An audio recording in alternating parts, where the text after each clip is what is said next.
take that down.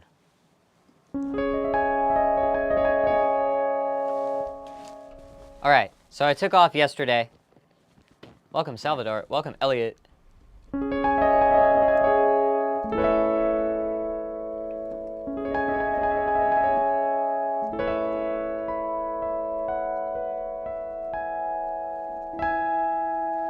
I took off yesterday because I had like a fucking massive headache all day. And I just wanted to lay down and not do anything. And I did that, and I feel a lot better today. So, gonna be doing some more VGM analysis stuff. I'm plotting out the near future of my stream, but I'm gonna be doing this for a bit. I'm thinking I may start doing the video game music analysis thing on Mondays only, like Music Monday, right? And then do like gaming streams and other stuff for the other 2 days. But that won't be for a bit. This is fun and like actually intriguing to me, and it's like challenging and it's good practice. So I don't mind just keeping this up until I have something else I want to do on stream, basically. But I'm looking into other things I can do.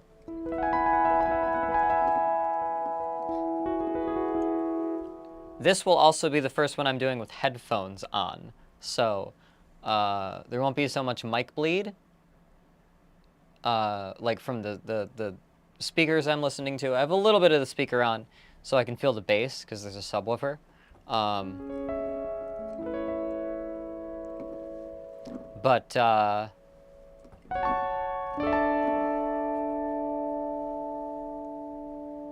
Yeah, it's gonna be more of this.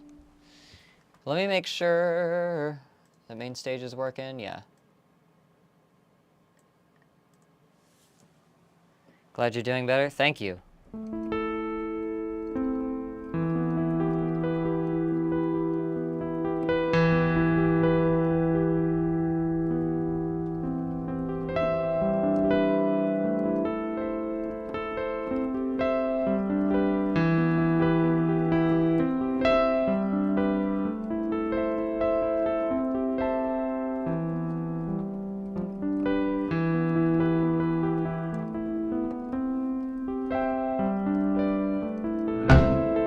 Whoa, what was that? Thank you, Spoonie, for the resub. 15 months. You have a new moon. You have made it to the new moon. I didn't see when that happened.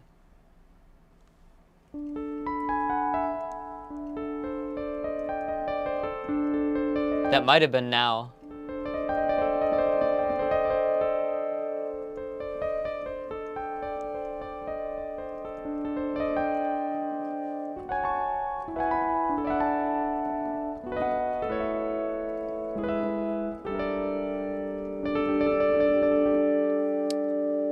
I'm getting reused to the piano sound in my earphones.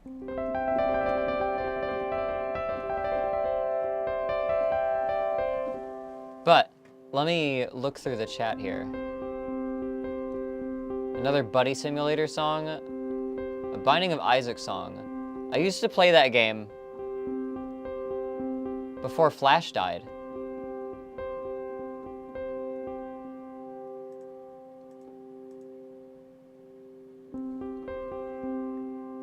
Wii Shop channel. Oh, I feel like I gotta do that. I feel like I gotta do Wii Shop channel.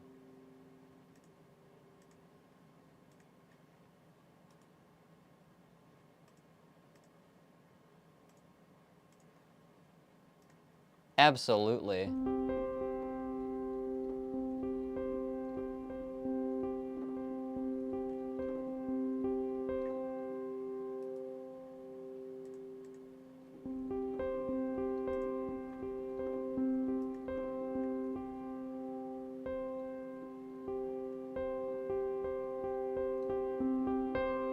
All right. I'll probably also pull up the Buddy Simulator one. Then I need a few more.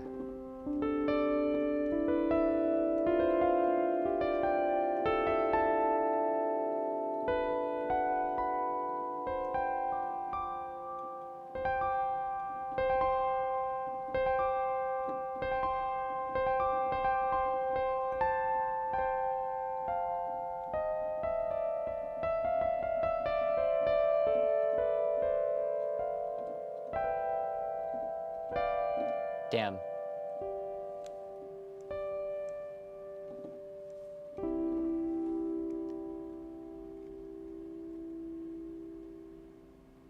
Rocket Knight Adventures. I've never heard it. It's Genesis music. Okay, yeah, I gotta do that.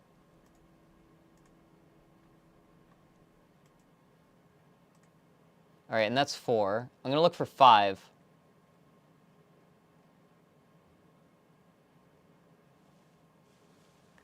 Let's see. The Buddy Simulator one has lyrics, so does The Binding of Isaac. Oh my god. Childhood Blorbo games. Nobody's suggested anything from Klonoa yet.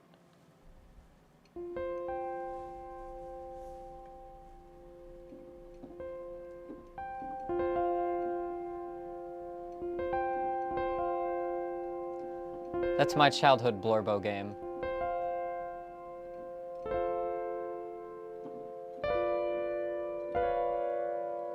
That's not a chord. That is. Now that is, in context.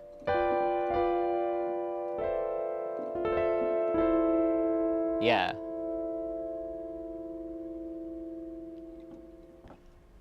Okay. Yeah, I've scrolled up really far.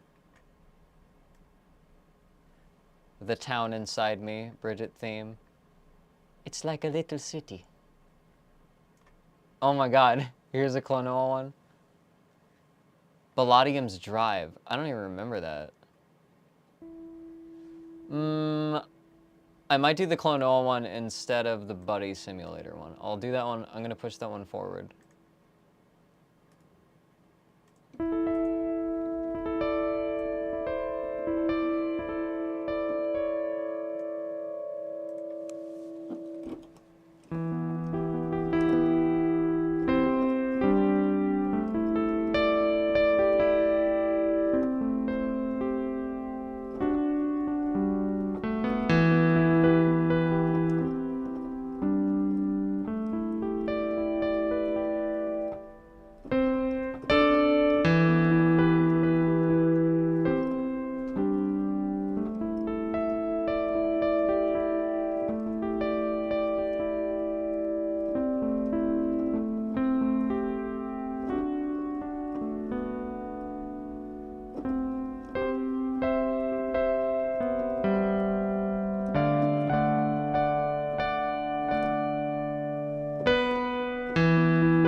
Okay.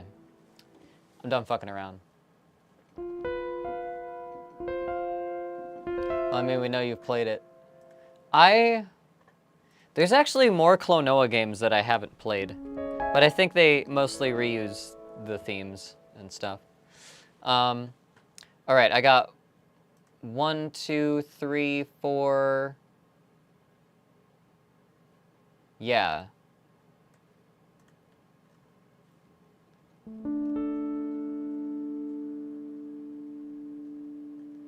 All right, I'll start with these 4. This is what we're doing. Here I am. Everything is... Ugh. I hate this hat because it does that little fucking bun thing on the top of my head. It looks so dumb. I'm hoping. Ugh. Okay. There we go. Oh, I don't have my... I only have the pink light on. I don't know how I missed that.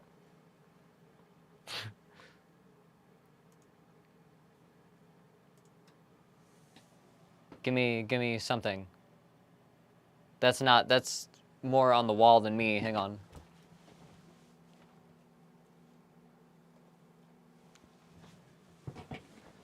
Okay, that's a little better. All right. It's a little brighter in here now, at least.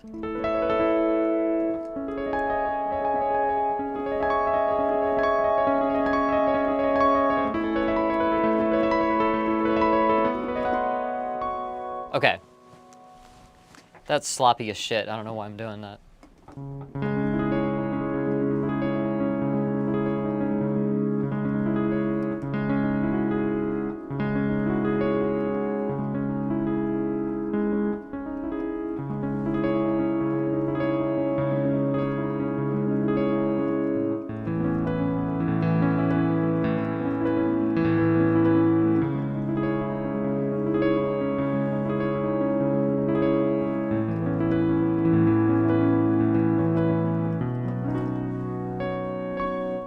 Yes.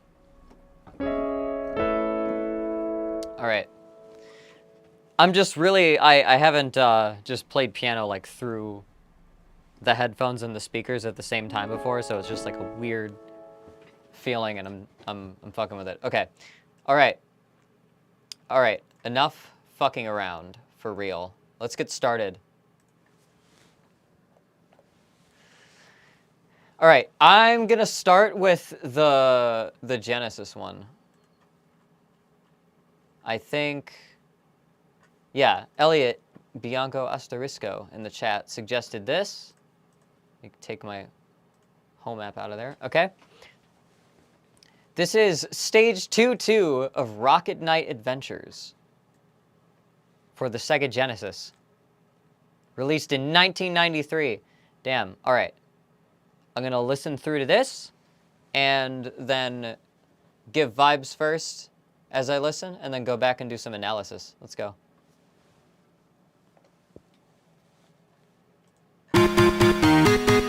Wait. Okay. The first note's important.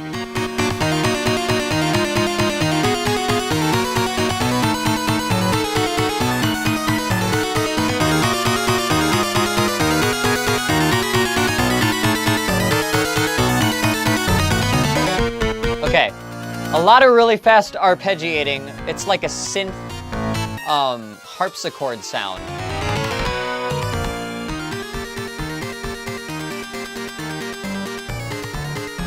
Now it's circusy.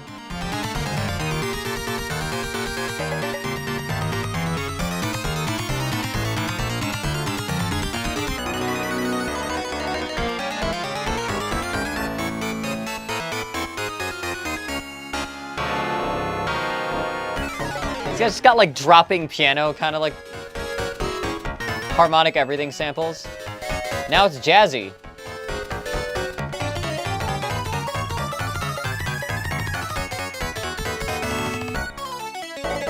Okay.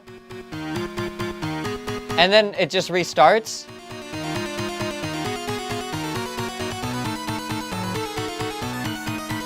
And then it just loops. That's almost upsetting. So it just goes three different places. It starts out really classical-like. Gets a little bit haunting. Does this descent thing, and then becomes like a circus, like a carnival kind of like waltz, right? 1, 2, 3, 1, 2, 3, 1, 2, 3, 1, 2, 3, 1, 2, 3. Is that, or is that just 3, 4, 1, 2, 3, 4, 1, 2, 3, 4, 1, 2? I think that's still 4, 4.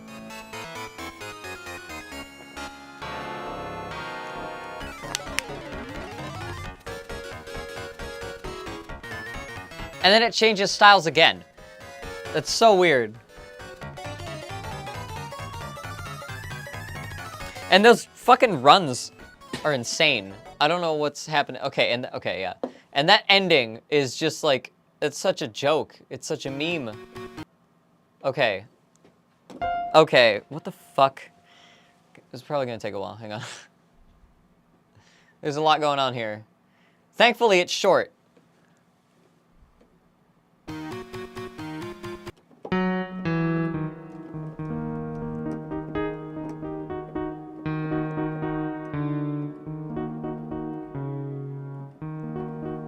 Okay, what is the other route it's moving to?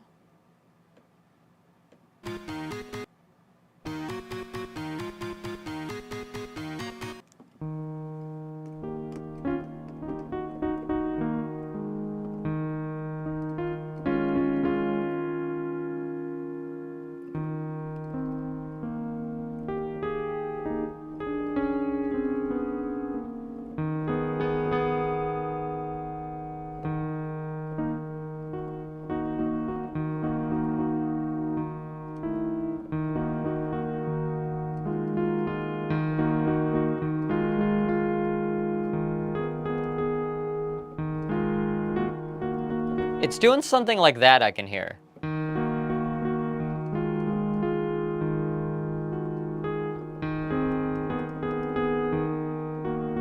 I think it's doing that.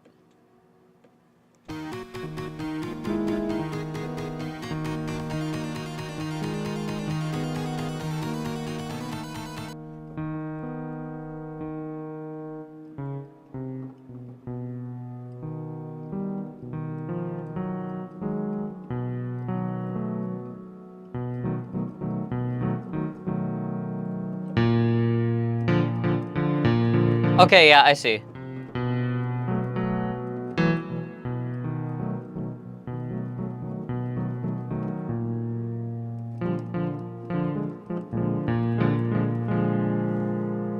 What is that in relevance to? Okay, so we're sticking around D sharp, E flat, right? And it seems to be building chords out of moving the upper interval and keeping the bass voice the same.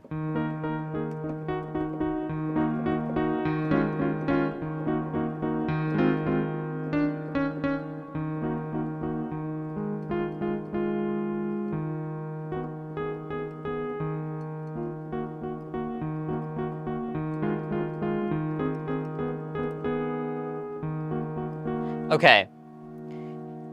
So what it's doing is it's starting with that E flat minor. And especially with it sounds like the upper voice is a third, right?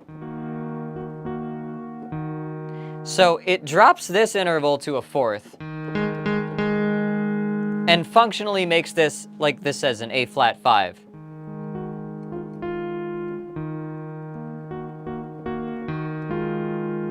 Or an A flat 5, 6, which I think...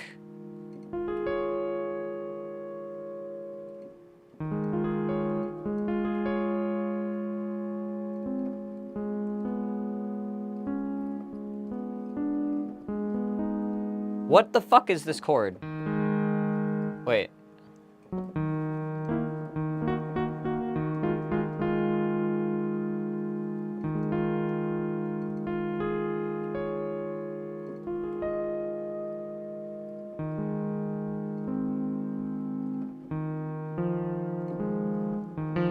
Oh.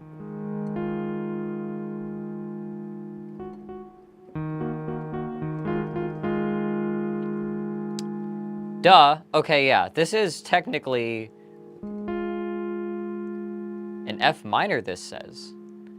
That kind of makes sense.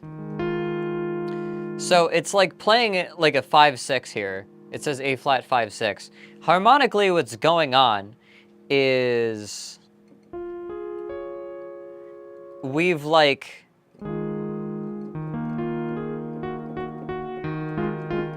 You could say that this is a sus2 of the... God, how do I explain this?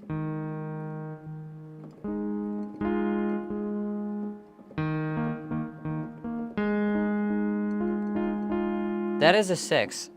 Oh, man. This is, you know, this is a really simple thing.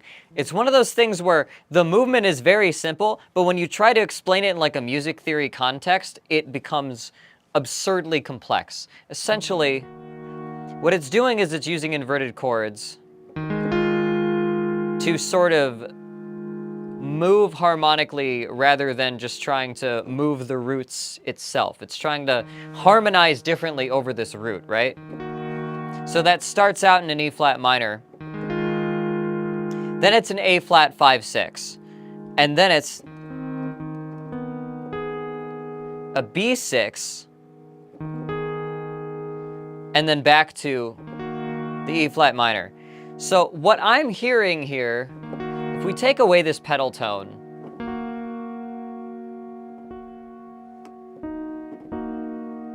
that says it's an F sharp. That's... There we go. Okay, yeah. That makes sense now. Okay, so if we have this E flat minor as the first chord, even if we take away the pedal tone, we should be able to look at the other intervals without that pedal tone and see what's going on. So the fourth, and that says it's an F minor.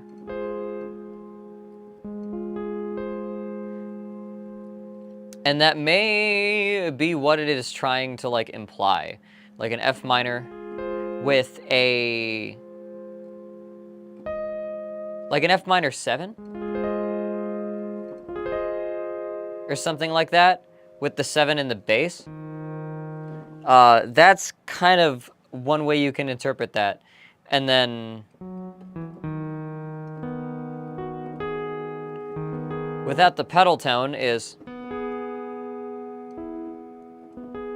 which it says is a G sharp minor. I think this is a 6th from here, which if you move it up an octave, then that's an A flat. That's an A flat major. Or wait. This is minor though. What am I doing wrong? Oh, it's that, duh. Yeah. So then that becomes a G sharp minor, which would be the 4 of the note that we go back to immediately after, which is the root again, just the E flat minor. So it's doing like, in chord function terms, it's doing like a 1, 3? No, that's 2. I get messed up whenever I'm on black keys because counting between notes looks different.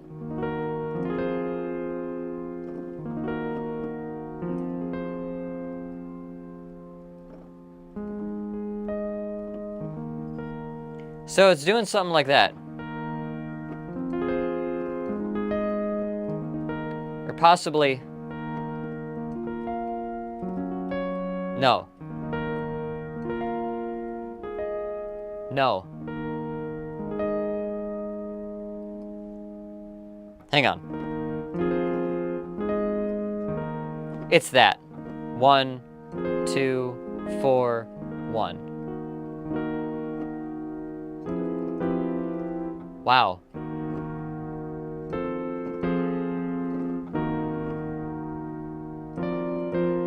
That was F minor, right?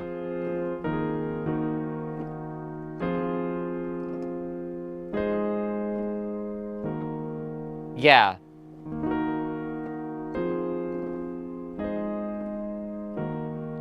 And that's essentially the chord function that's being traced out here. It took me a long while to get to explaining that, but it's very creepy the way that they're executing it, because you can just do it with inverting chords.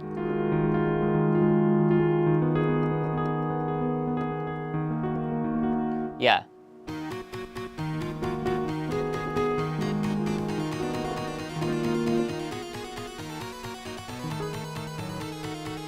And then that tail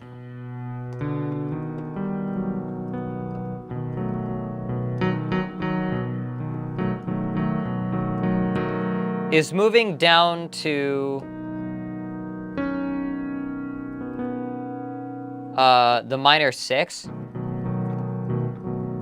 and then down to the minor 5. No, major 5.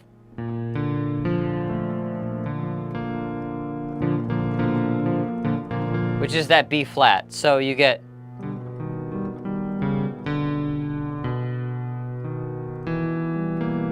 Wait.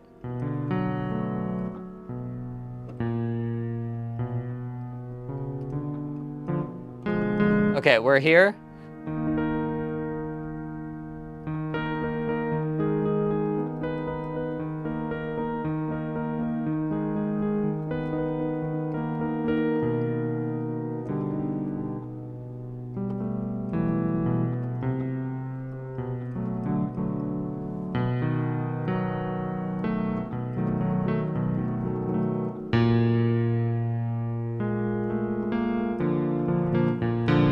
Like that. Okay, yeah.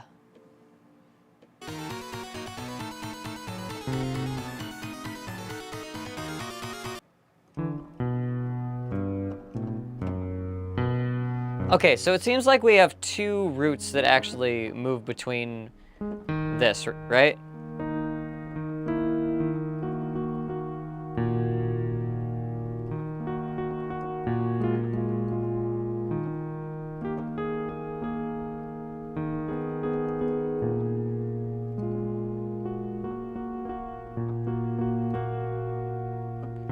And then it sounds like there's a lower set of two roots.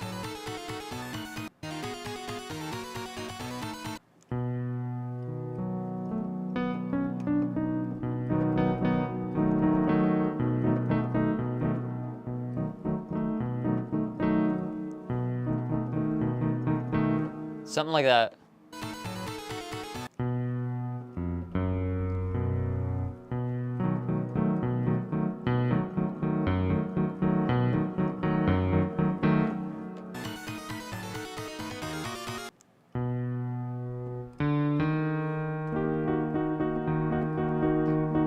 Yeah, so sometimes we change roots and it does the same kind of chord motion. The upper voice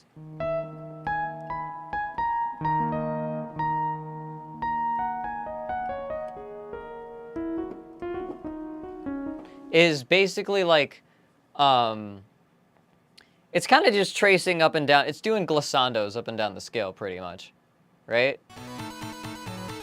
It'll arpeggiate between two things and then move up. It's doing a very harpsichord-like melody.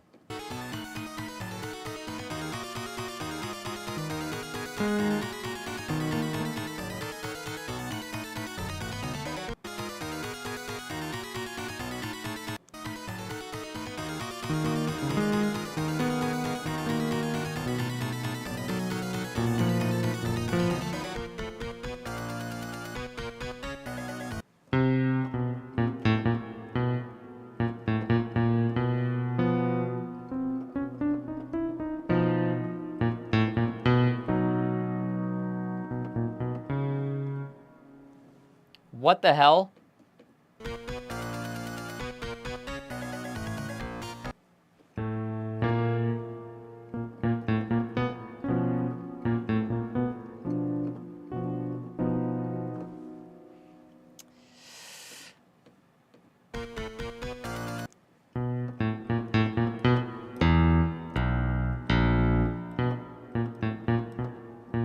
Okay.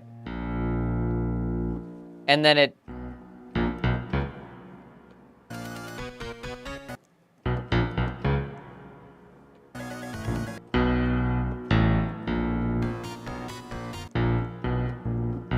does that.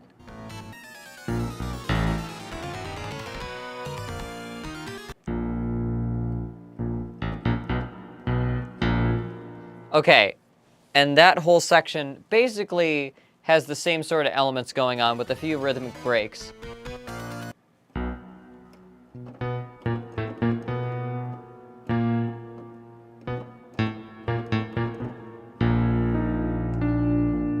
Yeah, and then like everything does like falling glissandos over like the transitions there.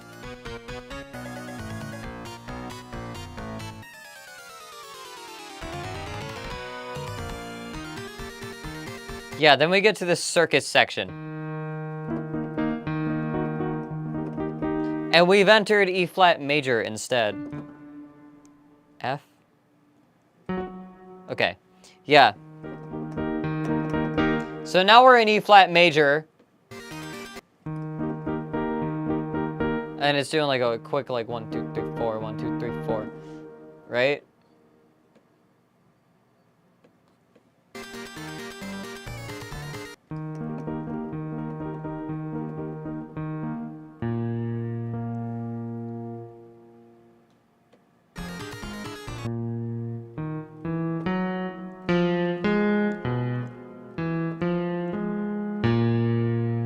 I think.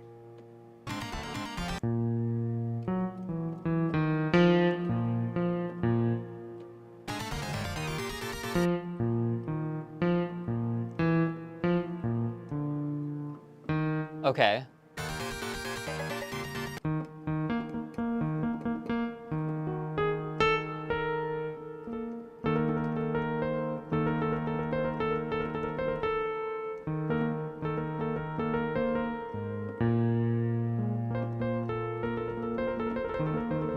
Okay, it's doing like...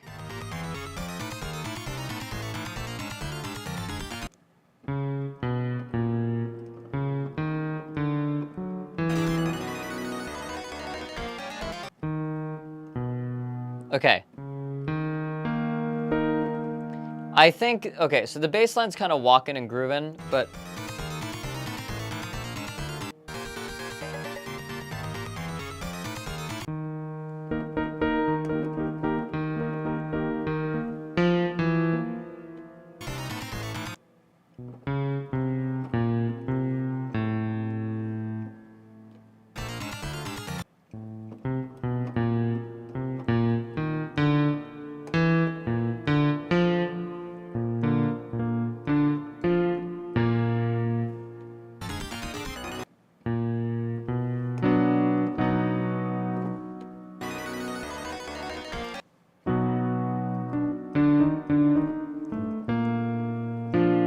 Okay, so it does a similar, and it reuses that kind of like 6/5 transition.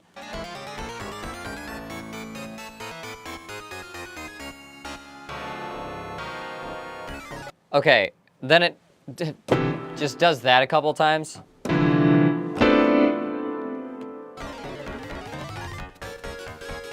Okay, now it changes to swing. But I think we've changed key now.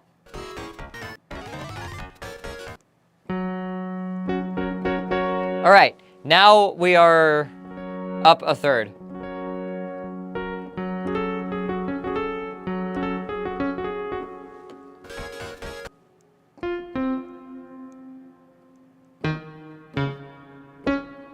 Come on. Okay.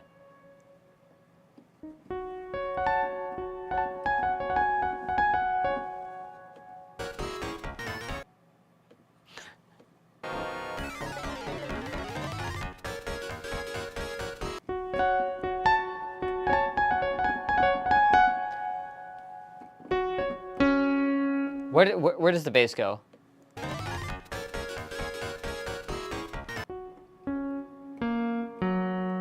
Okay, it's just pedaling that and like walking up and down.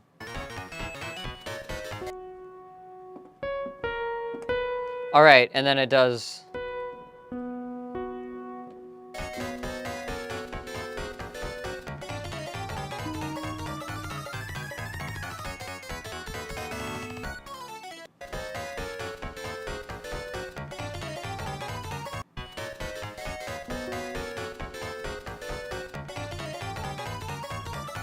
What the fuck is happening?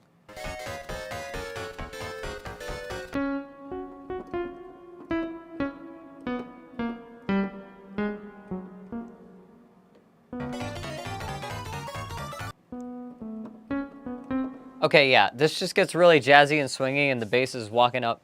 Basically, it's doing like a...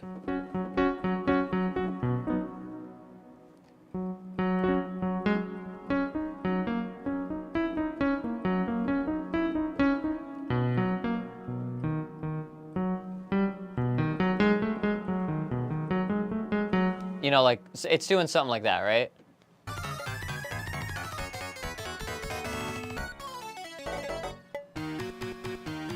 Right.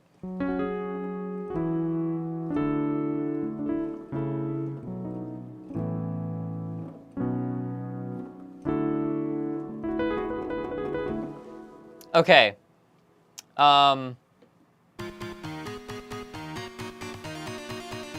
Yeah, and then, okay. Fuck. The outro is so frustrating to me.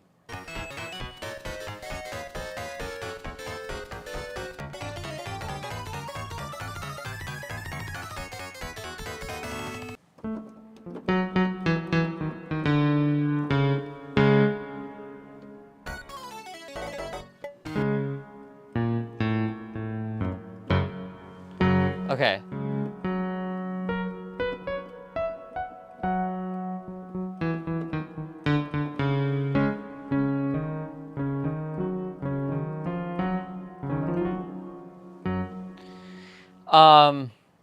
Cliche. Okay, I hate this.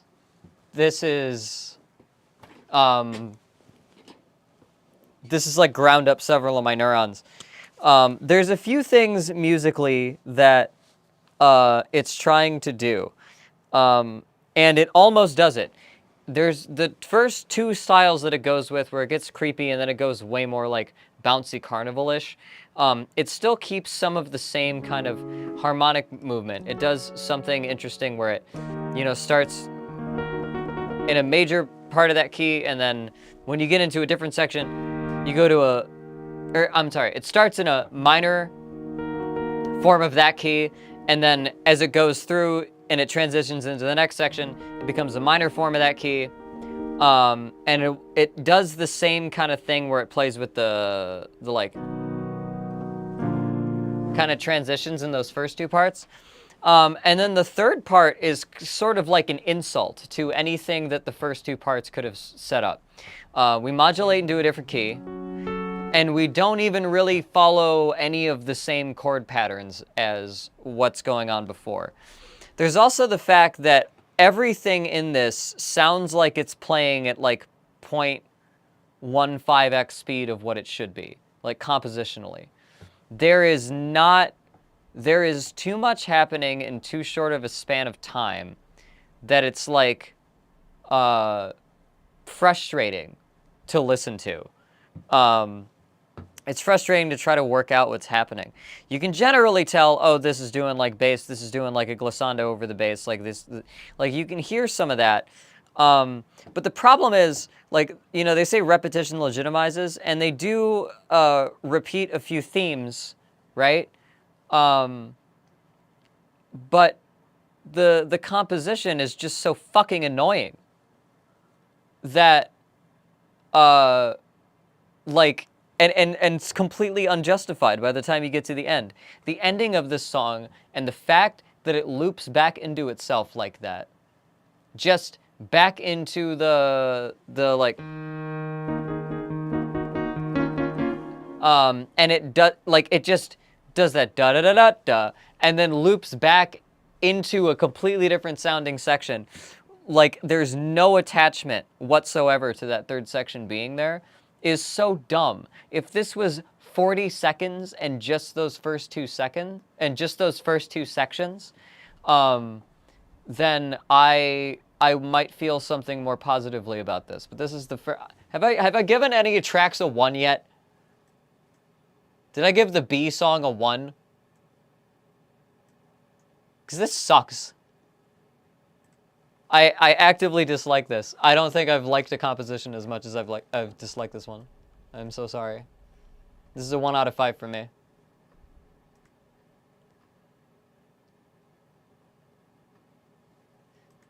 I think all your ratings have been 2s and 4s. There have been some 3s. You know, I don't normally feel this strongly any way in particular about any songs that get suggested, but this actually frustrates me. This and the bee swarm simulator, those genuinely frustrated me.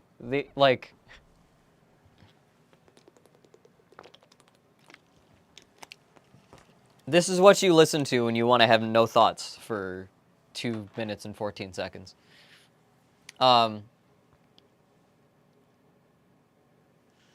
yeah, that was Rocket Knight Adventures Stage 2-2.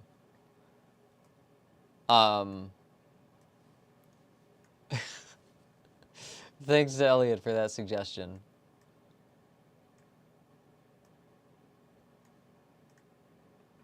Oh my god. Hey. Oh wait, is this... Hang on. Can I do that?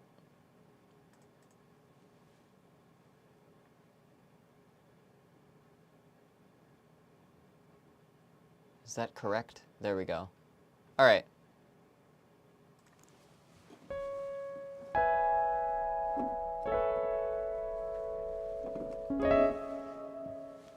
What's next? What do we do next?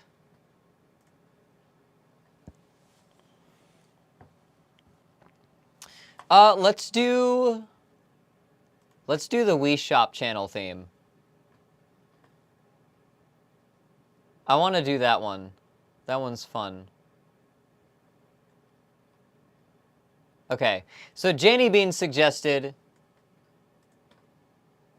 the Wii Shop channel theme from the Wii menu, from the built-in store on the Wii.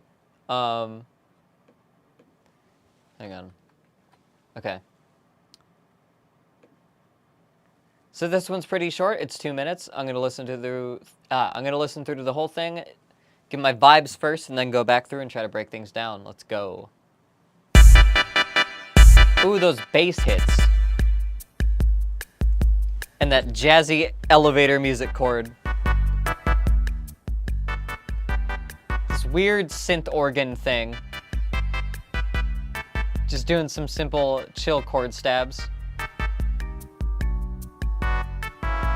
The bass is like a sine wave with a really heavy attack, and it's like just super smooth.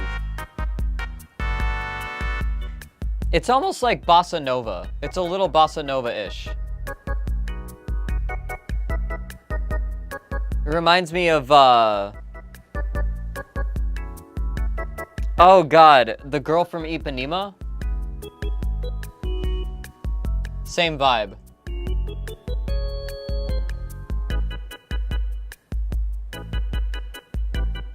And then it speeds it up.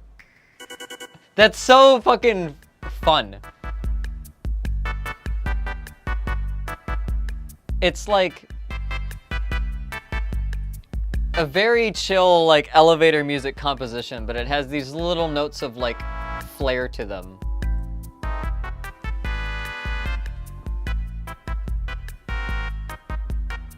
Percussion's really minimal. There's a shaker in one ear.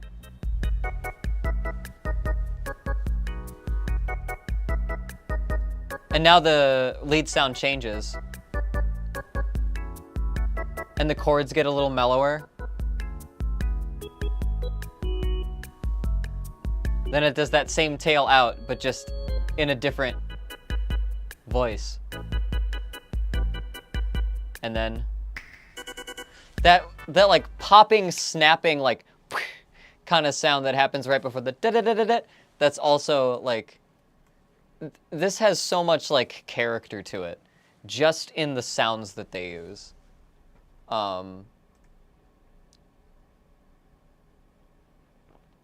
The fact that consoles no longer have built-in music for menus is an absolute tragedy. Yeah, around the 360 era, there started just being like ambient tracks. And then that eventually went the way to like silent. That eventually gave way to just like silence, so that you could have random snippets of pop-up ads play when you like roll over certain sections on your menu. What's up? Did I miss anything cool? Not yet. We're just listening to the Wii channel shop, or the Wii shop channel. God damn. Okay. So right away, that chord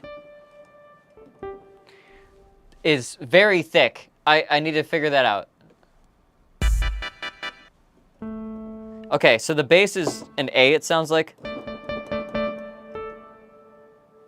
So what's in between those two?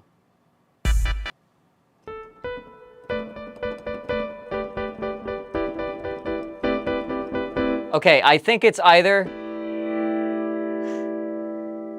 this or I think it's it might be, yeah, an A minor 7 9 11, right?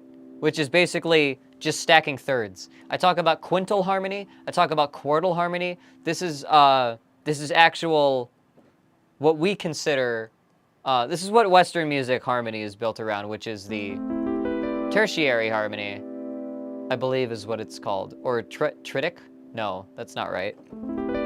Thirds. You stack thirds up the scale. Whatever is the third, whether it's 3 or 4 semitones away, if it falls into the scale, you just stack it. If you're in A minor, you end up with this all white key thing. And I think it's either doing that or it's taking away the third. I think it's doing something like that. There might be some other spicy intervals in.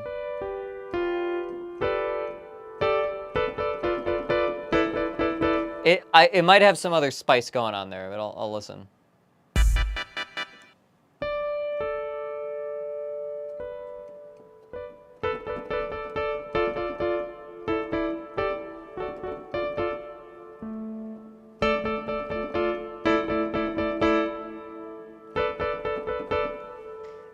No, I could be wrong.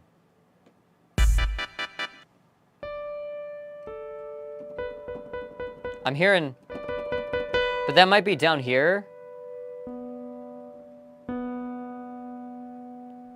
No, it would be.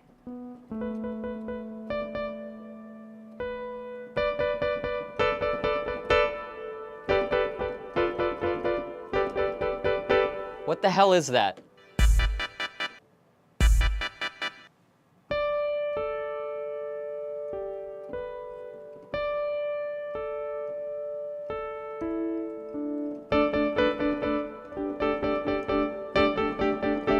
Is it really?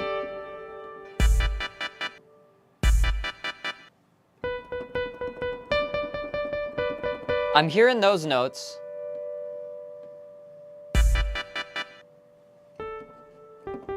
And I'm hearing that.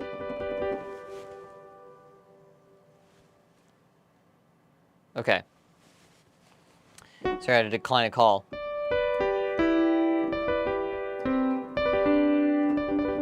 So I'm hearing this upper, like, structure here, and I'm hearing an A in the bass. I think.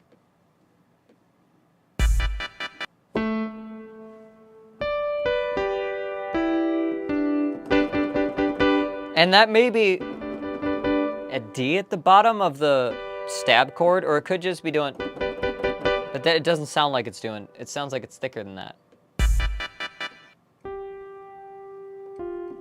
Ah. It's that. So it actually is just this chord.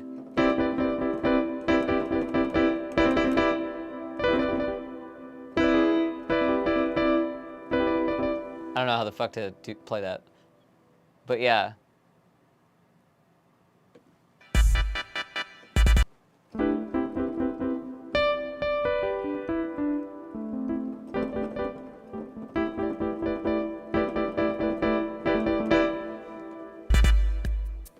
All right, so we get that, and it does that skippy chord thing to make it go faster than you can really play.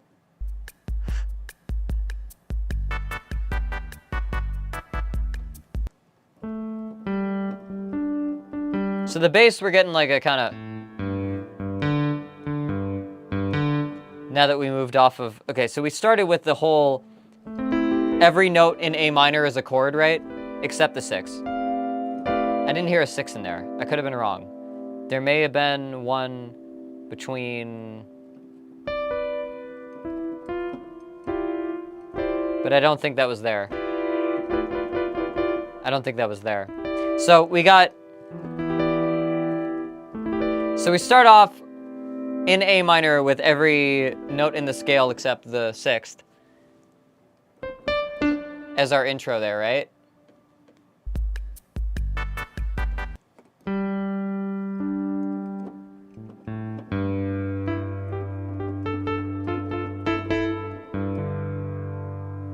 Okay, so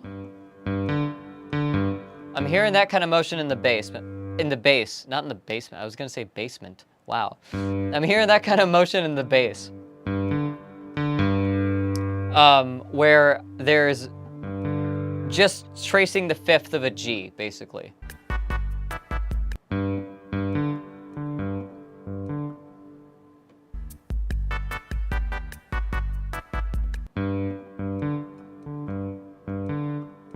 Okay. Okay. So then we move up to the 4 in the bass. So we start doing C to G.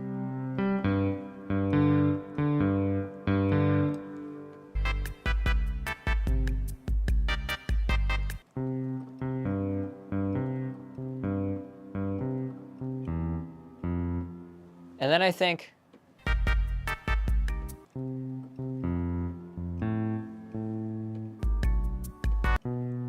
yeah, and then we go up to the third.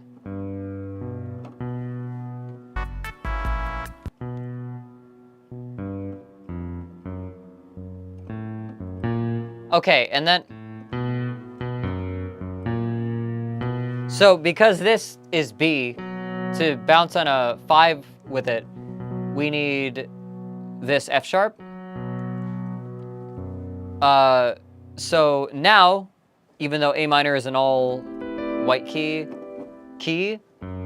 so now we've introduced our first reason to have a black key, reason to have a sharp and a flat that deviated from our original scale here.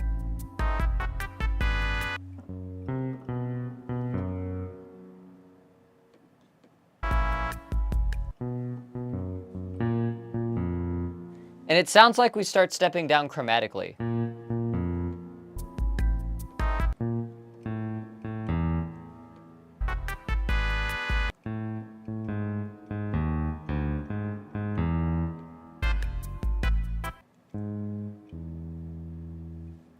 What was that bass note?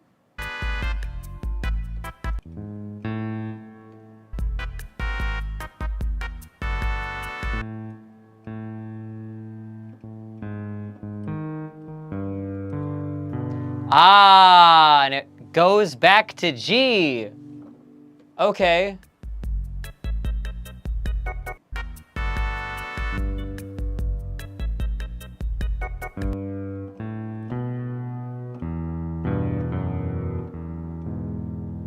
Yeah, and then we go to E major, I believe.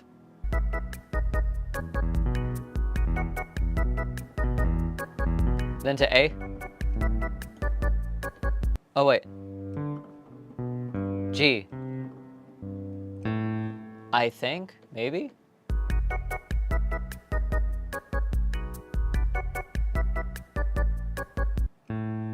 Okay, A.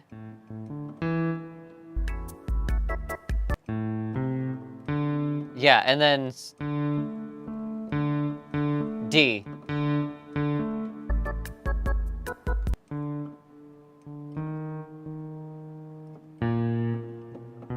Okay, and then we do like a little E flat as a passing tone.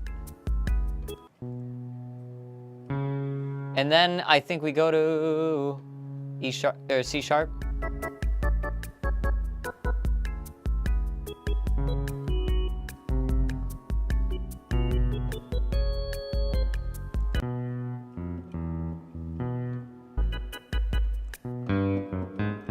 Okay.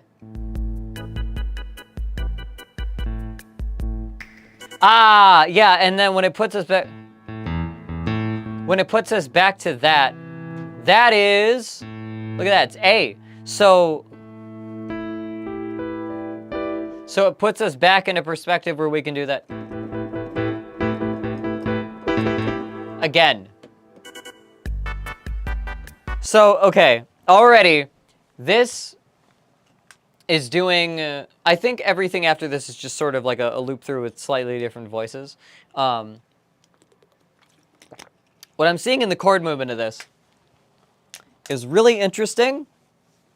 It's really economic, but it also wanders, you know? Like, it's a shop channel, economic. Okay, it's doing a lot with not much. It's mostly just riding fifths, right? So we start with, well, we start with the,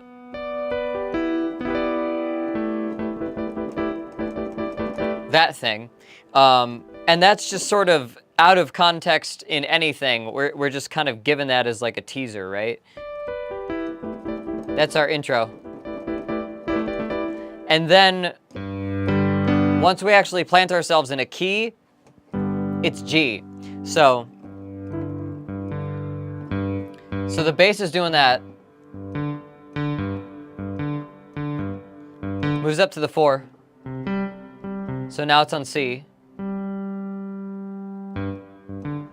And then eventually it goes... Oh wait, okay, what does it change to first? Because I know it goes to that E somewhere.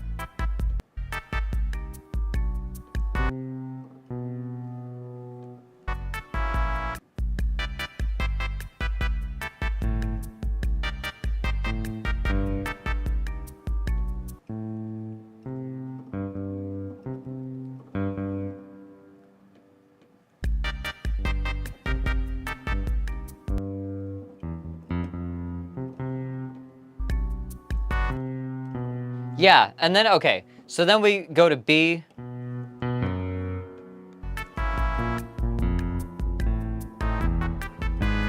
And it does this chromatic walked in.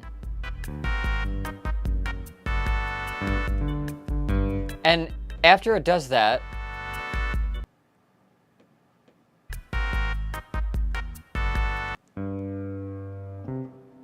so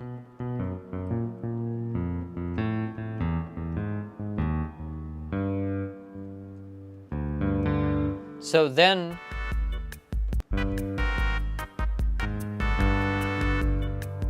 yeah, and then we land back to G, right?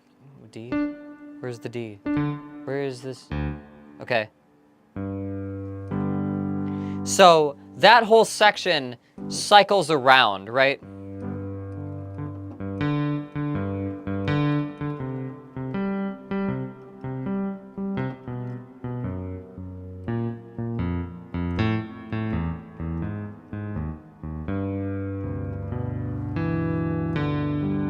Right? And it lands back on G. So then from there,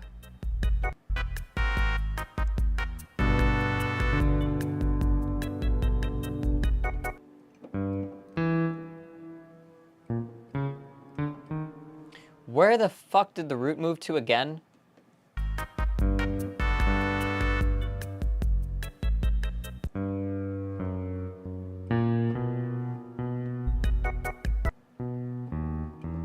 Okay, yeah.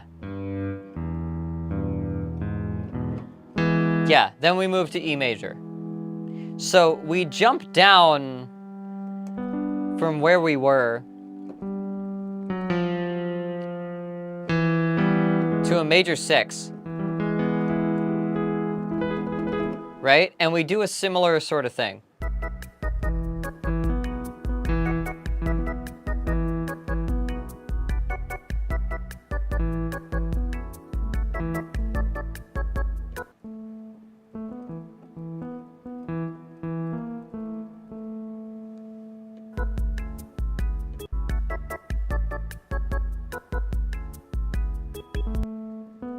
What the fuck?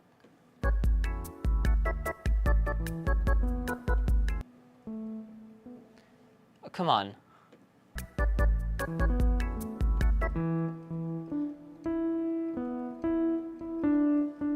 Okay, I think we're in D. Yeah, okay, so we go from...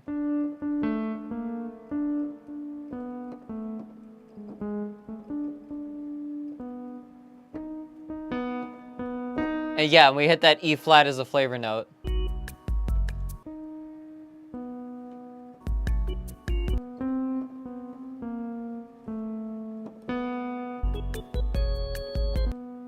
Okay, hang on. I think it does that.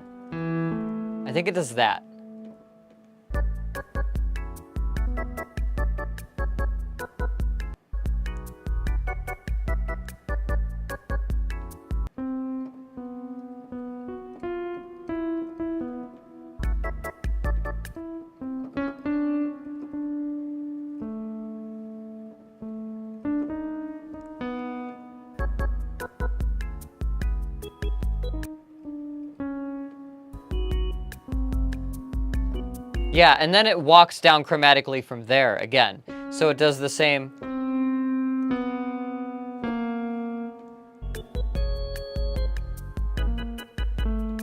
and then it ends on A, right?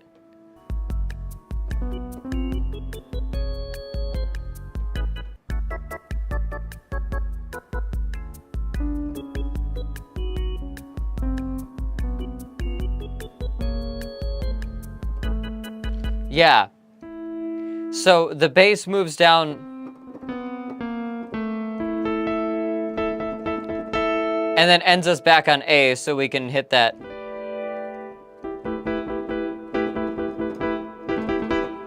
thing again.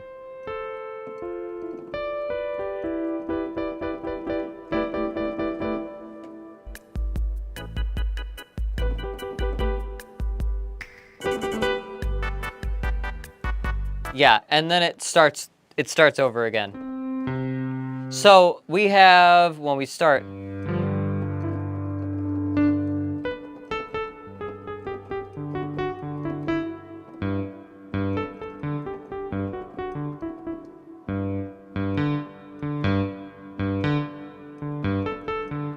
no.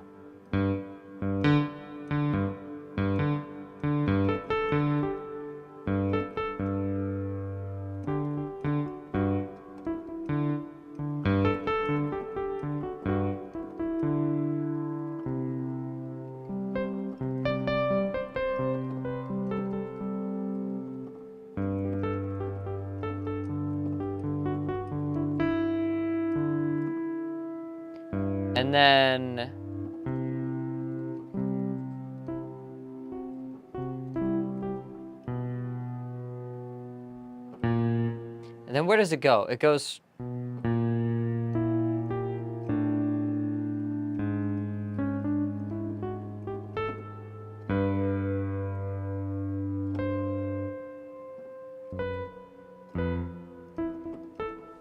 okay, what the hell? Okay, so the top notes of the melody are very, like, kind of bossa nova-ish patterns, and it's kind of hard to figure out how they follow the bass.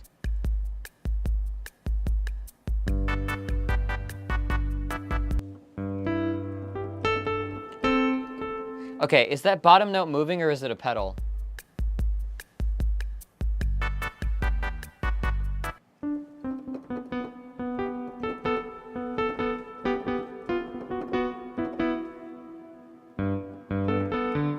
Okay, yeah.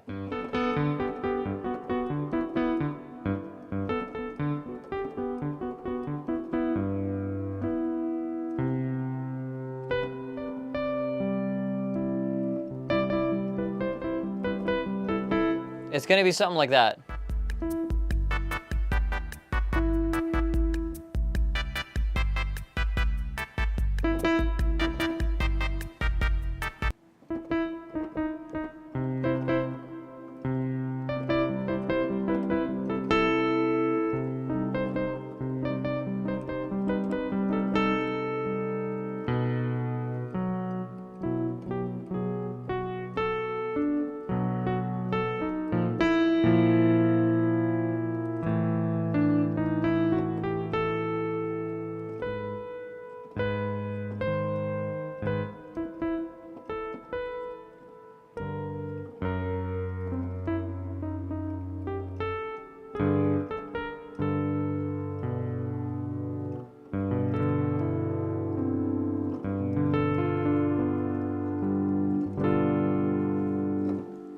Okay. Yeah, this is very, very jazzy elevator music, kind of. I'm gonna try to explain what's happening here.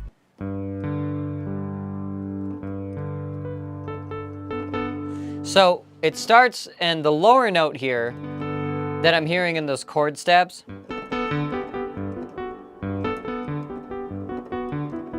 sounds like the third of what the bass is riding on the fifths for. So you need 3 notes to make a triad, to make an actual chord. You need a root, a fifth, and a major or minor third. That's the, like, basic fundamentals if you want to have a chord with a simple name. Like G, that's all that you need, those 3, right?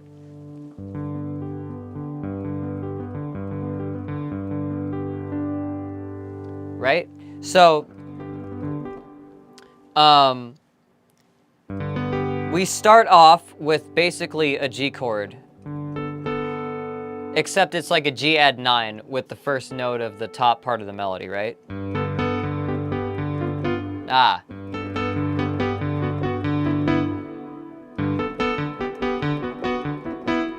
And then it moves up. And the whole pattern moves up too. This is also a 9 up top, or a 2.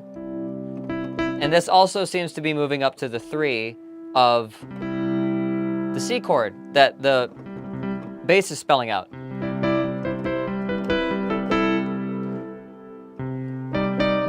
And then it does, this is really interesting.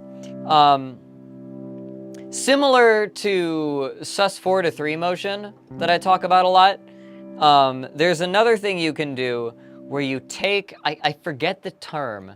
Someone's gonna have to look up this term. When you take a chord, usually the 4 of the chord, and you switch it from major to minor, or vice versa. I know there's a specific term for when you do that on a 4, and that's what this chord is. So like, it basically does that top chord stab again, and then plays the same fifth at the bottom, and then instead of playing the major interval of the C, plays the minor interval of the C. So now we're in C minor, and then it repeats. Right? And so just by that one note change, it has a slight decontextualization from where it was before, and it gains a new flavor.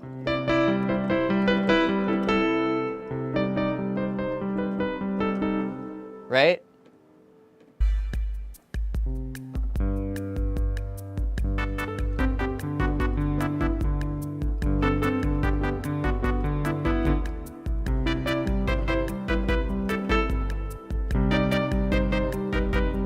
Ah, and it changes.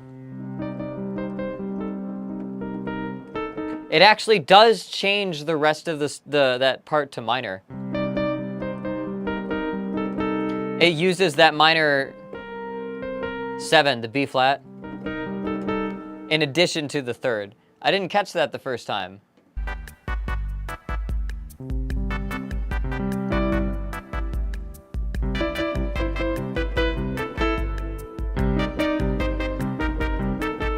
Yeah, that's some attention to detail right there, and that's good compositional thinking. That's thinking like a music theorist, right?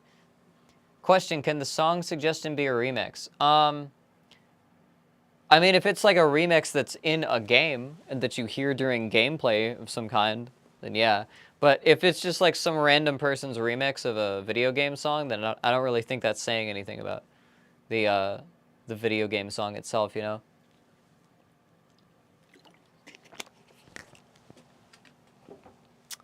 Trying to keep a theme here. Okay, so that's the basics of the first part here. And then it does some weird stuff where it follows the chords.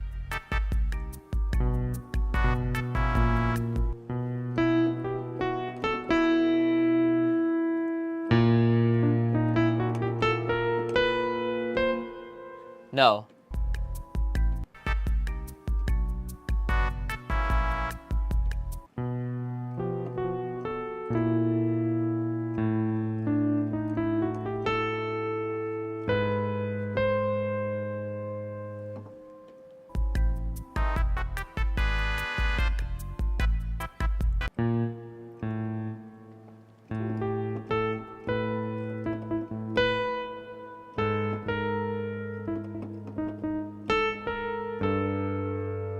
Okay, interesting.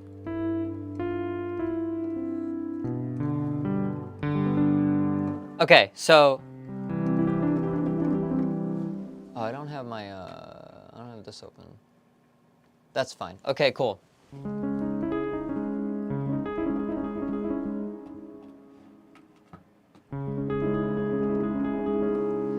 So this part starts descending,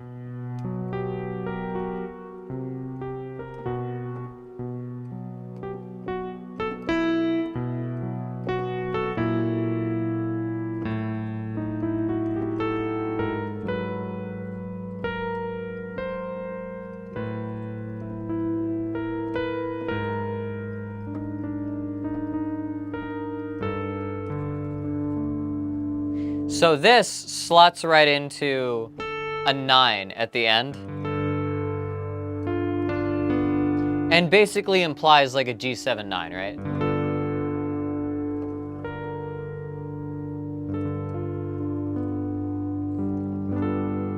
So we're hearing something like that. I think there's lower notes that are following this. So we start with the 5th of the root that it moves to in this like descending section here.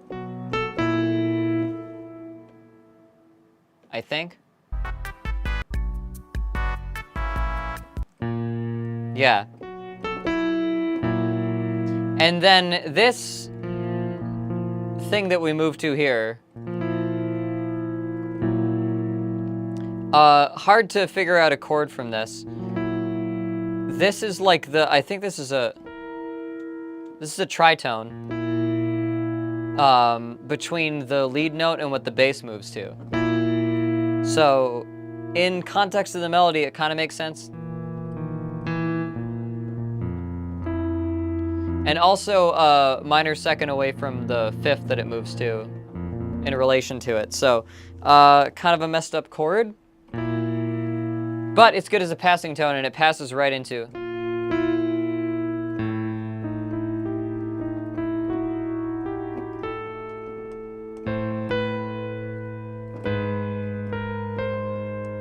Okay, yeah.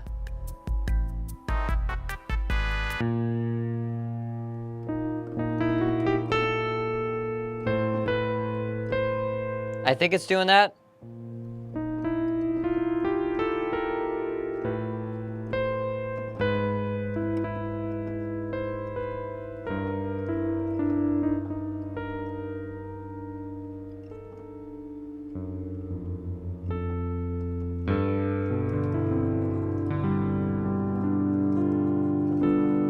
Yeah. Okay, so when it changes,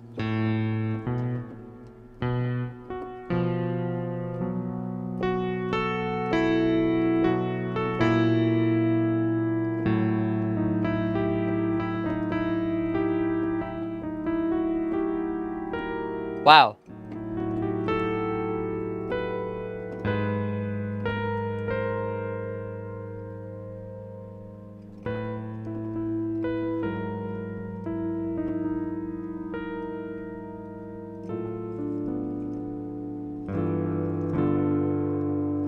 Okay. I think what it's doing is it, when it moves to this, okay, when it moves to this A,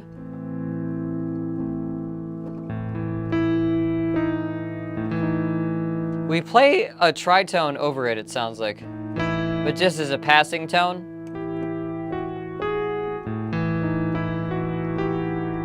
And then it sounds like we're playing up like minor.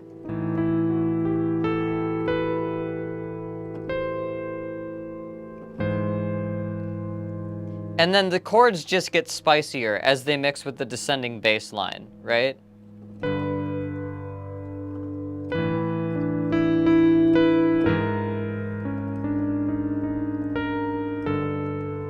And these top notes are usually the 9th or an upper second of the where the root is. So it gives it this really sort of like dreamy feeling.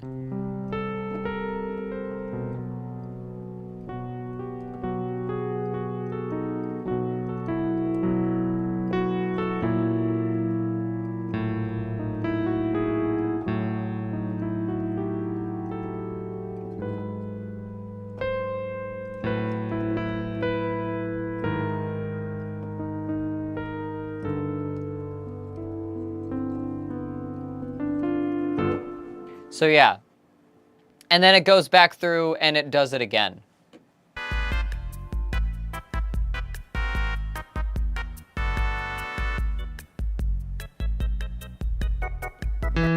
But an E major.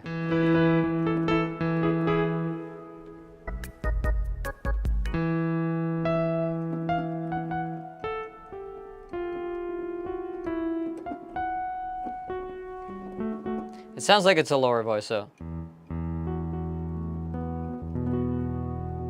Or I think it might be...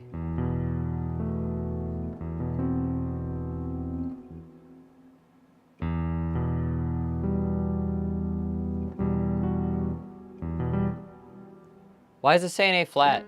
Okay.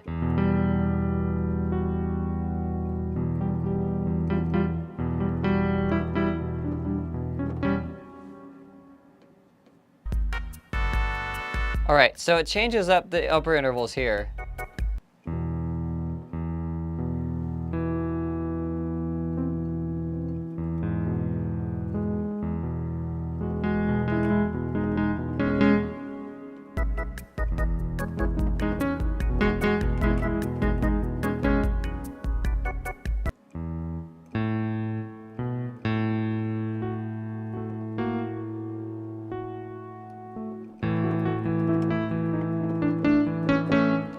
And then it changes the roots under it and pretty much does the same thing on top. When it moves to the... what it sounds like a 4. Then it moves to a 7.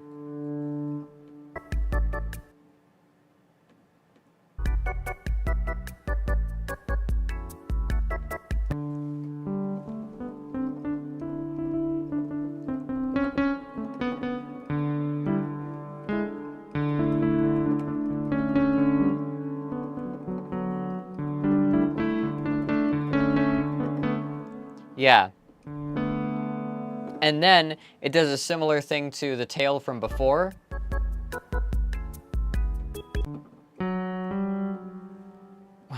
I keep forgetting where the root moves to when it does that.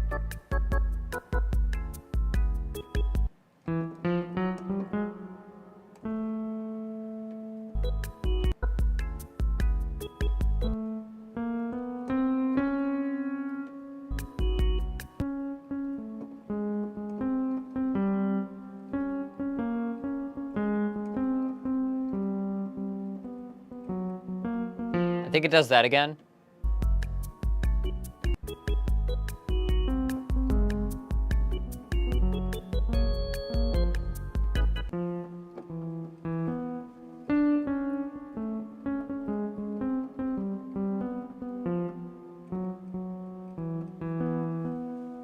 Okay.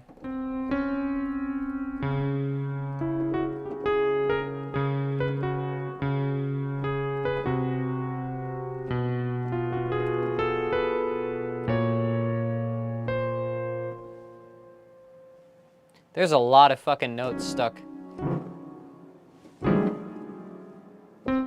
Okay.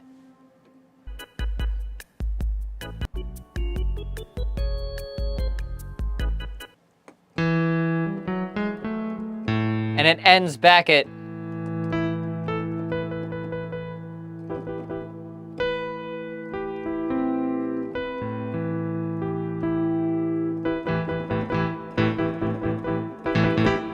the ability to do that again. So, all right. This is a very simple piece of music that does some cool stuff with just the way that the bass moves around and the way that everything follows the bass on top of it.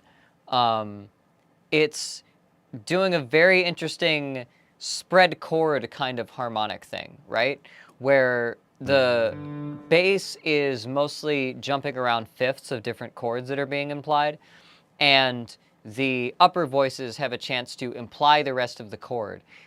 Some of them being pretty simple, some of them being more complex and spicier.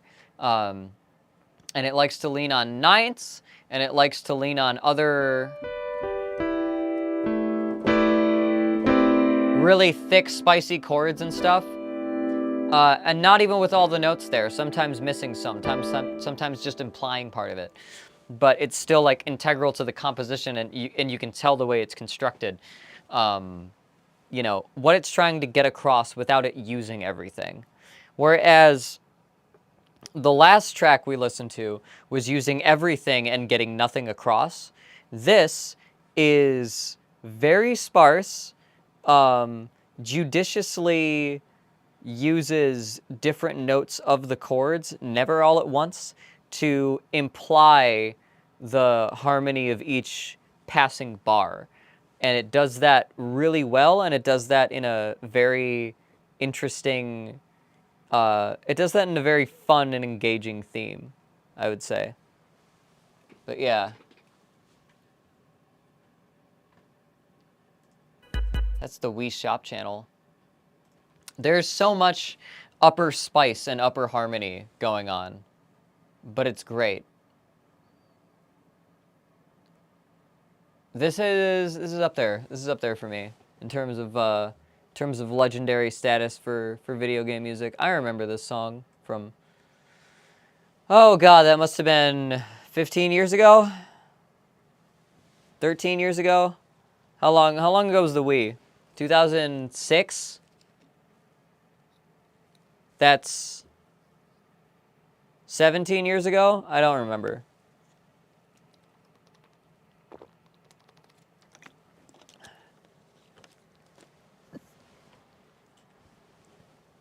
The Wii.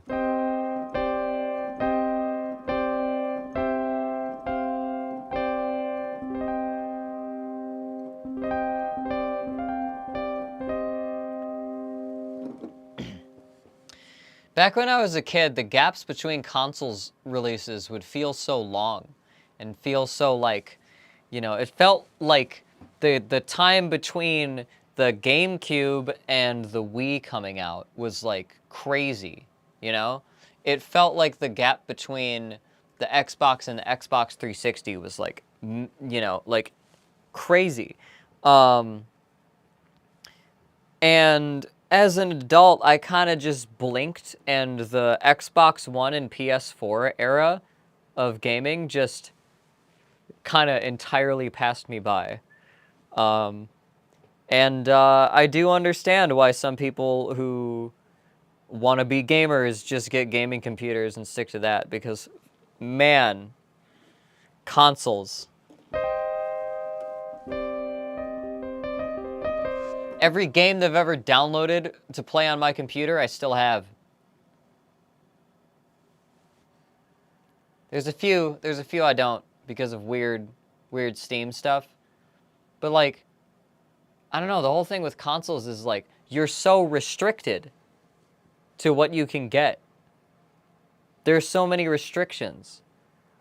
You know, you have to have like big AAA, like actual published studios and stuff, making stuff for it and pushing it to its limits.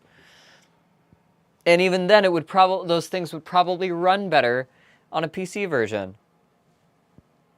But back in the day, when consoles had a purpose,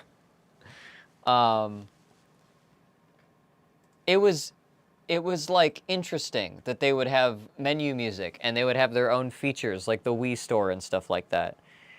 Now that we have an app store on like literally fucking everything, and you know, it's a little different now, the way that the paradigm has moved, because now everything has to be connected to the internet. And like, this was back when online shopping was a novel thing. And I feel like any other shop in any other like game, because I remember the 360 was out then. I feel like having backing music behind your store is like the dumbest thing for like a video game user interface. Because, I don't know. But I don't remember. Maybe there was a store theme that I'm just forgetting because the Wii was just so much more memorable. But they took like a concept and they wanted to make it obvious that this is not super serious. It's for fun and games. It's on your video game console, the one with the funny controllers. And they did a good job at making it fun and distinct and memorable. I think Wii Shop theme is a 4 out of 5 for me. That's what I'm thinking.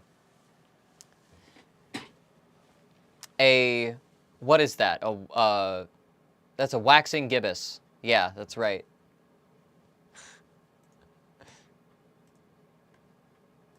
I fall out of practice after one day. It's crazy. All right. There's a Klonoa one. There's a Binding of Isaac one. Are there any new suggestions? In the Discord. Queen Snarf suggested a Zelda one. Skyward Sword. Okay, I don't think I've done one from Skyward Sword yet, have I? I don't think so. I think I'll pull that one up. That'll be part of it.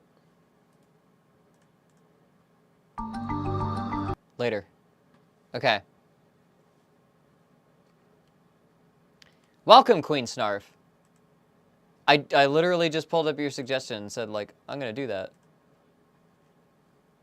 So now I have 4 more. Whoa! Queen Snarf is subscribed. And 2 community gift subs. What is that? Wait, what does that mean, community gift subs? That's new. I haven't seen that before in the context of the Twitch readout. But it just says tier 1 subs. Okay. Okay, it just changed it to gifted tier sub to gifted to community. Okay. They just changed it in the UI. It's the same. Thank you so much for the subs. Yeah, they might have rebranded it. Thanks so much for the subs and the suggestion. All right. Let me do... Ah! That's another gift sub to Janie Bean. Thank you so much. Oh my god. Hello, Janie Bean. I just did the Wii Shop theme. I just got done with that. I gave it a 4 out of 5. It's very simple. And like I really like the way that it judiciously kind of like spells out the chords with like relatively few voices. And never really like all at once. I like that.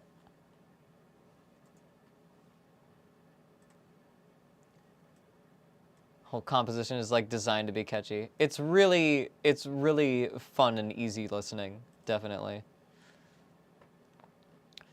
All right, do I want to go softer? Do I want to go grittier? Do I want to do... I think I'll save... I might not do the Buddy Simulator one today. I'll see. I'll do that last if I do it. Because I want to do the Klonoa one. Let's see. Skyward Sword has some of the soundtrack in all of Zelda. It was hard to pick one. Sorry, I'm so tired. Yeah, honestly, that can be a thing with some of the franchise games because they'll just keep taking themes from the earlier games.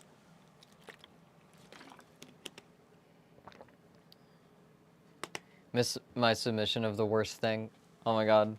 Yeah, it was just an annoying thing to listen to. All right. Let's do the Klonoa one next. And then I'll do Binding of Isaac, and then I'll do Zelda. That's what I'm thinking. All right. Klonoa. Door to Phantomile. This is Balladium's Drive from Klonoa Door to Phantomile. This was suggested by Spoony. I can't talk. This was suggested by Spoony in the chat. I don't even remember what this one is. Balladium's Drive. I'm probably going to remember as soon as I hit play. I love Klonoa as a game. But I don't remember a whole lot of like songs from it. I remember the first stage. I remember the Sun Kingdom. And I know that there's a lot of motifs that they throw around. But I'll probably remember this one right when I listen to it. So let's go through first time for vibes, and then go back through for analysis.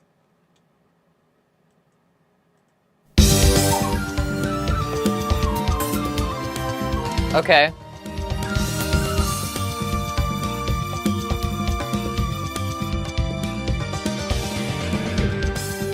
I really love those like plucky sounds. It's like a zither or something.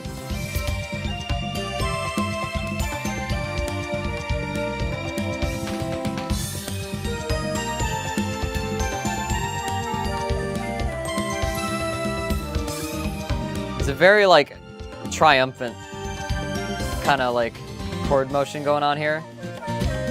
All right, then it changes. Shakers. There's a lot of, like, recorders and pan flutes in Klonoa.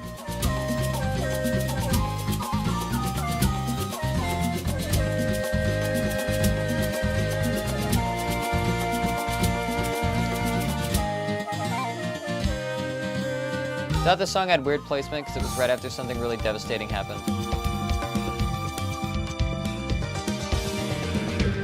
Is this the bridge boss?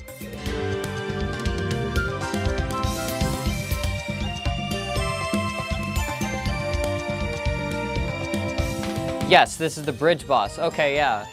Now, okay. That one is definitely one of the more tense boss fights in the game.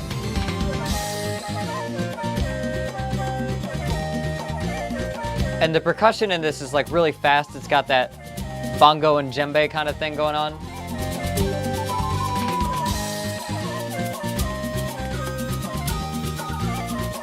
It's like a 1-bar loop.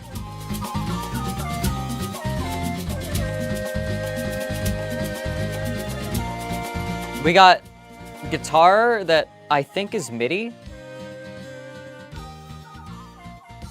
Yeah, it sounds like brushed MIDI. Sounds like brushed samples. Really good guitar samples, but it sounds like samples.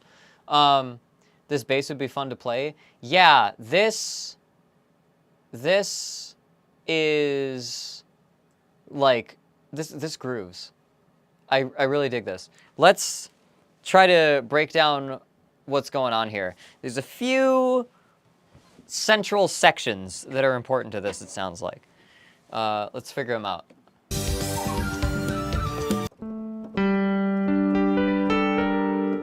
So it sounds like the first chord we hit is a G minor, so let's keep that in mind.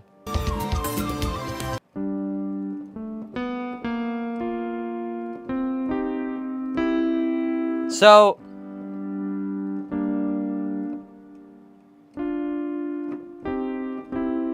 it sounds like the first thing that we do is go like 1, 3, 5, or 4.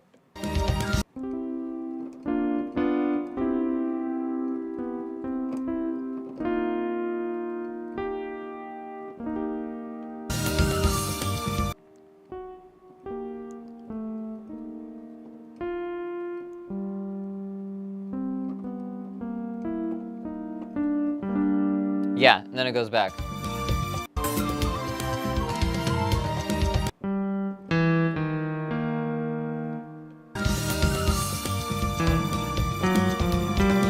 Okay, yeah.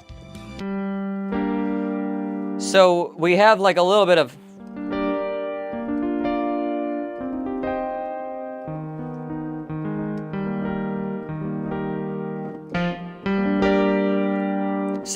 the bass, I hear it right before it goes to the root. It jumps to the 6 and stays there for a bit and does like a quick jump back to 1.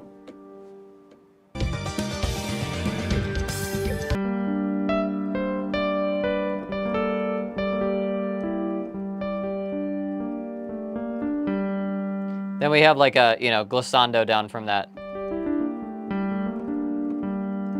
Resonator sounding plucky thing. I don't really know what that sample is of. It's some kind of world music thing. It sounds like it might be like an Irish bouzouki or something like that. And it strums on that G. Whoa! Queen Snarf gave $100, which just for fun. Oh. Hang on, I gotta stop. I gotta put on a new hat. Hang on. Oh fuck! I wish I would have brought down my Klonoa hat. I have like a fucking square top thing like that. Okay. Let's see. Real quick. I have a hot link to my dono bar, so I don't have to spend too much time doing this. All right. All right. New hat times. I think this would be 4. This last one, what was this one? 256? All right, that's 512 now. All right. Holy shit. Okay. 03. No, it's already April. What the fuck am I thinking? 4/30, 2023. Yes. All right. All right. We got a new hat goal going. That means I got to put on a dumb hat. I haven't done these top hats. I either go with the fish or this. Where's the frog? There was a frog too. Where did that go? Where is my frog? I'm feeling frog today. Let me see if I can find it in the void. Whoa! Was that anything? Did something just make a spontaneously creepy noise, like, while I was not looking? Holy shit, okay.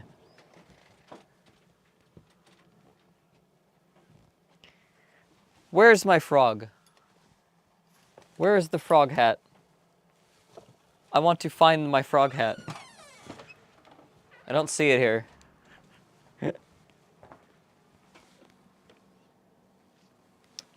It's lost to time. Oh, okay.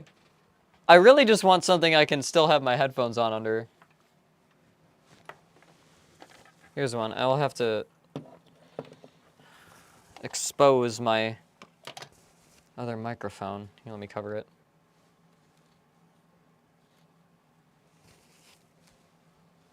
Now let me cover it with one of these other hats. Yeah.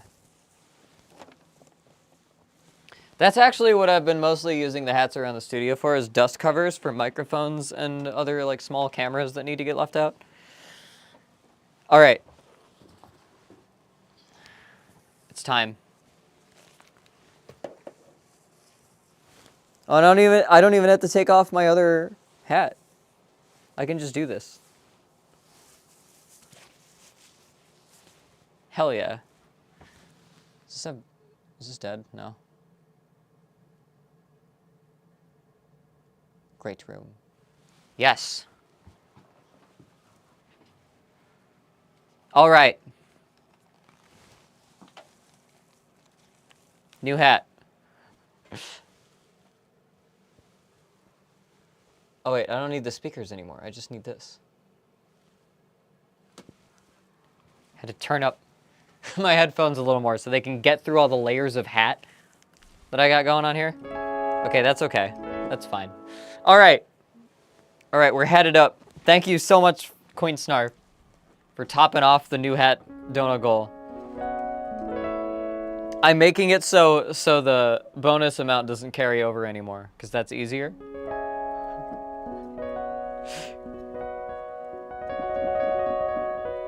But also, it lets me keep a clean slate every time I reset it, so that I'm farther away from, you know, so that I get more of these in before I have to do the dumb hat thing. All right. All right. Let me see where we were at.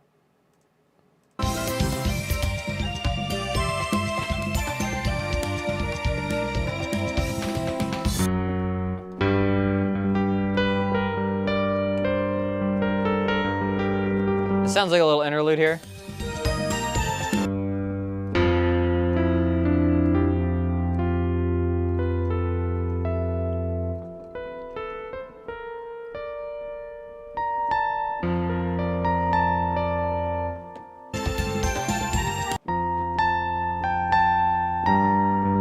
Does that go back to G?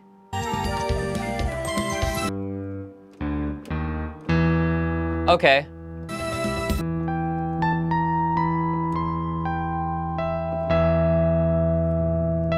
And I feel like it's gonna go to maybe F or no, yeah, E flat.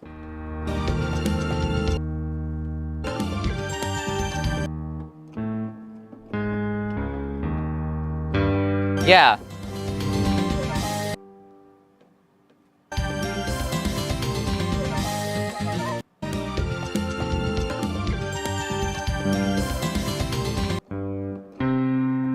Okay. So we resolve back to G for a little bit, and then we move back up to the 4, and then, which is C, and then we modulate from there into the different section, right?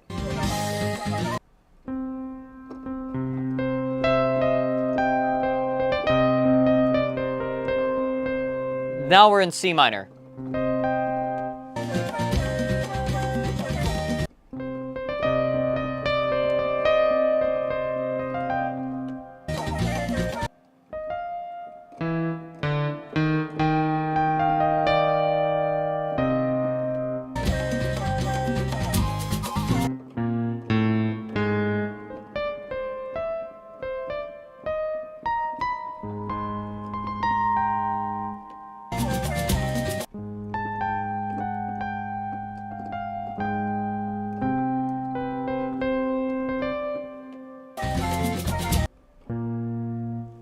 Oh, it did something there I missed.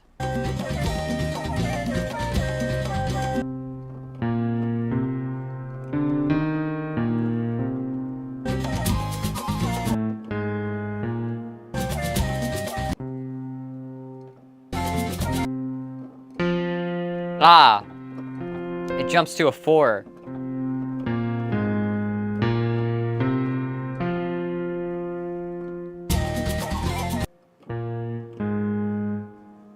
Is it doing that?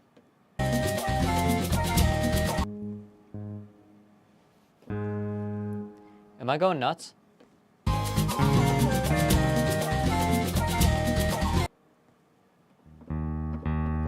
think it's doing a, yeah, E flat again. Yeah, and then we go from a 2 to a 3. I'm sorry, this is not, yeah, this is E, okay. We go to the E flat, which already is the 3 of where we're at. So we go from 3 to 4 to 5 in this key.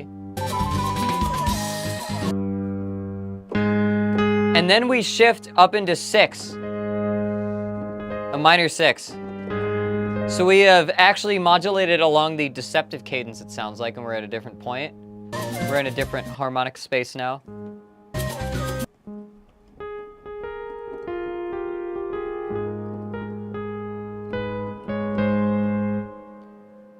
What is the melody?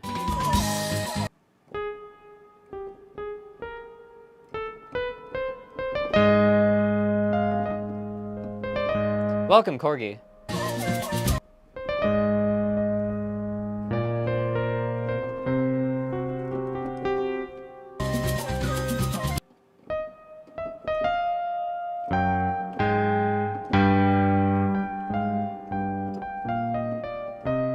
It's gonna do something like that. Ah.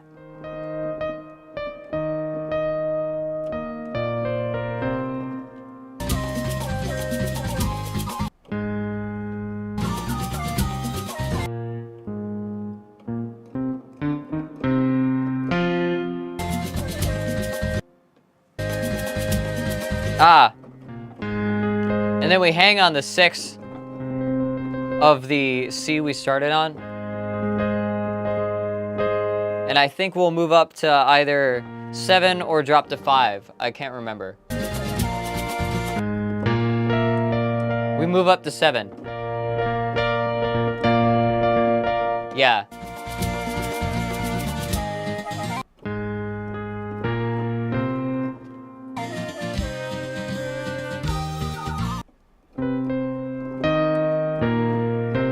Ah, okay, so we do a 6, 7, 1, and then 3, 7, 1. Which, that's cool. I don't hear 3, 7, 1s too often. Ah, and there it goes to the 5. That's what I was waiting for.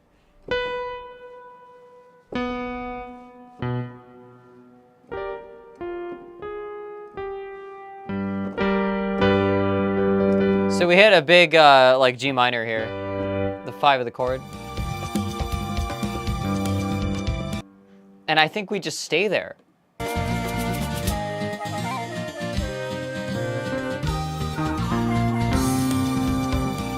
Oh, it actually doesn't go 371. It goes 375. It actually skips the 1 there.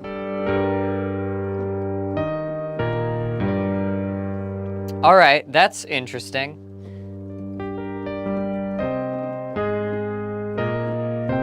So that pattern of the 6, 7, 1 kind of sets us up for an expectation of another like repetition of that, or at least something that fills the same roles.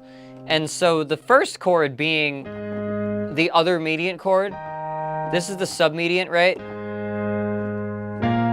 Then the subtonic or the leading tone, and then the root.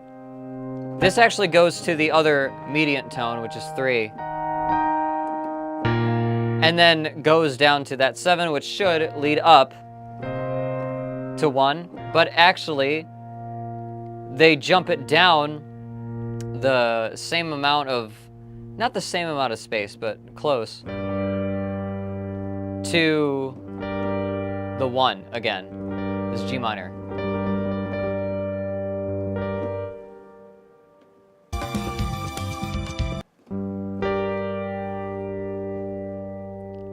Or not a 1, the 5. It's the 5 of the C. Okay, yeah.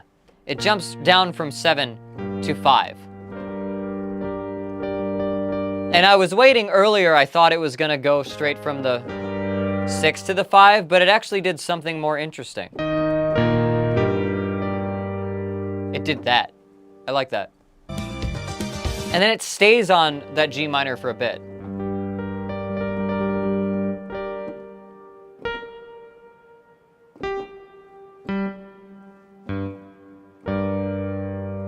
Okay, yeah.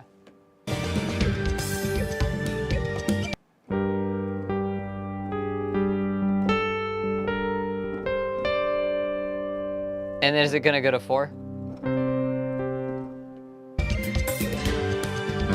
No, it just stays there. Oh, sort of.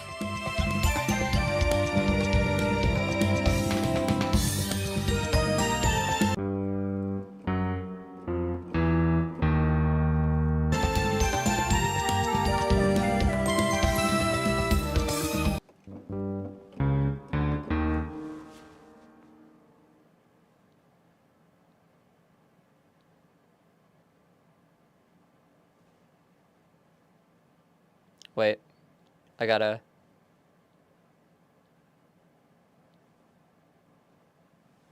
Okay. All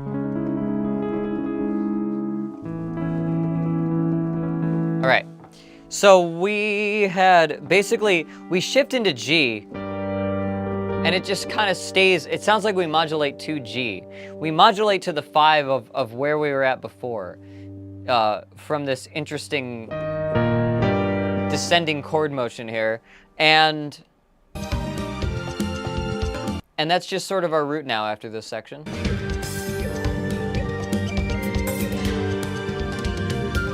And we do some kind of folksy like melodies around just that pedaling, you know, root.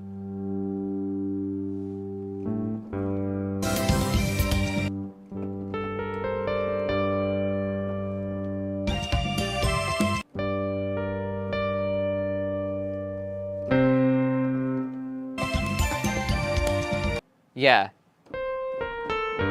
And it stays roughly in the same place without really moving too much away from that root.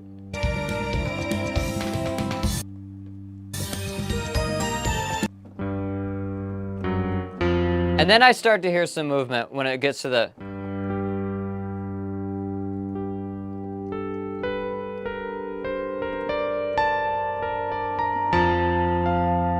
I hear some motion like that.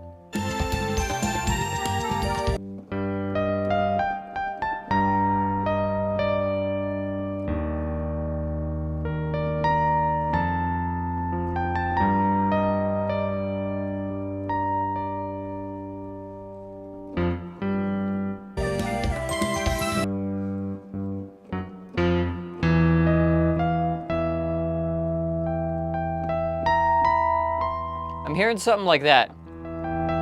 something sort of, I don't know.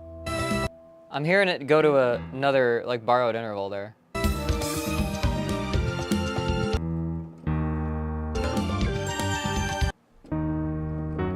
And I sort of hear like a 6, 7, 1 up to the G minor.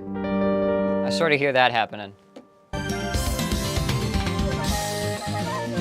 And then it does a little scale run, and then I think it deposits us back at...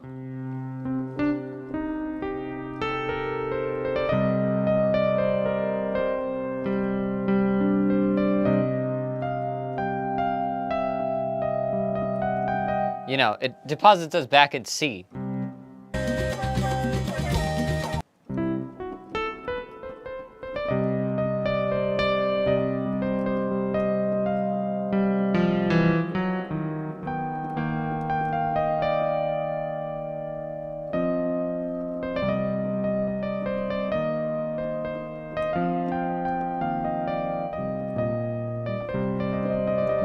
Yeah.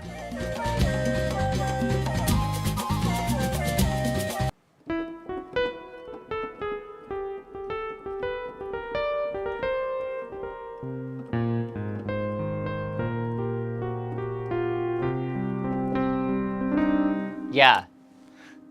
All right, and I think that's most of it. I think we've hit the loop point. But this one's pretty fun. It has a, like, okay, it's got a modulation in it that I think is really interesting. It has a few kind of modulaty points, but the main thing that it does that I'm impressed by is there's the C minor, and we end up, at the end of the song, we basically end up in G minor instead, by a chord progression that sounds like it's not even trying to resolve to G. In a chord progression that seems like it's trying to resolve just to get back to 1. But it just doesn't. It just lands here and then stays here. And it actually plants itself there for a long time and establishes itself as the key, while there's upper melodies that are running around, you know, like up on top of it. And then eventually it starts to wander around.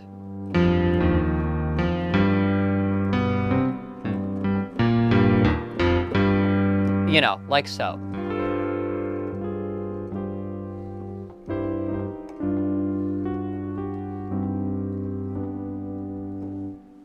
Yeah.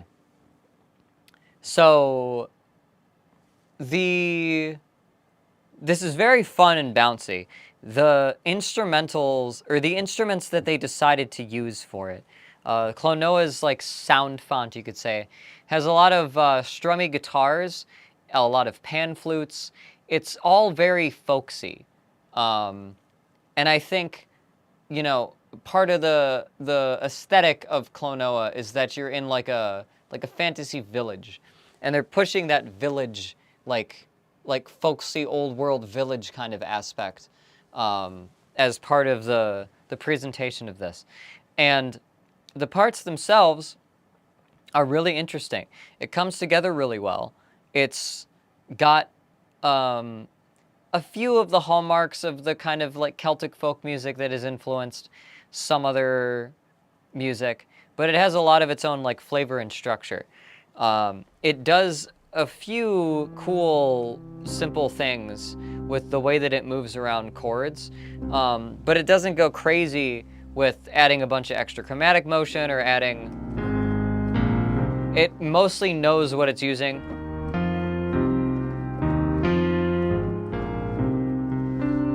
It mostly knows what it's using, and it tries to use it as judiciously, like, and impactfully as it can.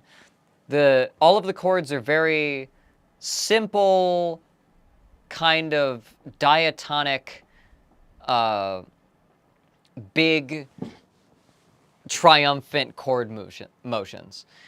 Usually things that are like similar to the chord tone, like things that revolve around like the perfect intervals of the chord tones, or doing 6, 7, 1s, with big like jumps and stuff elsewhere in between.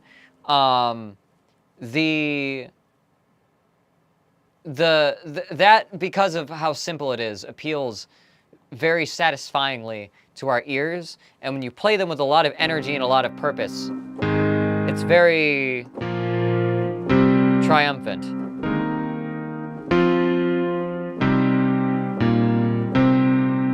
You know? And I like that. I remember this boss battle, and I remember it's fairly tense. I remember you're on a bridge that's swinging back and forth. This is one of the first 2.5D games, so you can only move this way along the bridge, while the bridge is doing this, and the boss is in the background. And so it was one of those things where you had to get used to, you know, only being able to move and jump as the obstacles would sort of pass through you, like you're a person in Flatland, observing a sphere passing through your dimension, if anybody knows that analogy. We entered a new dimension in that console generation, 2.5D. But yeah, this one's really good. I like it. I think it's done really well, and it like comes across really well. This is not at all like a legendary kind of memorable track, but for what it is and for what it's for, and just how well it fits into the rest of the game's aesthetic while still being uniquely itself. Because although there is a lot of motifs and stuff, although there are a lot of like shared sounds, this song definitely has its own feel going for it.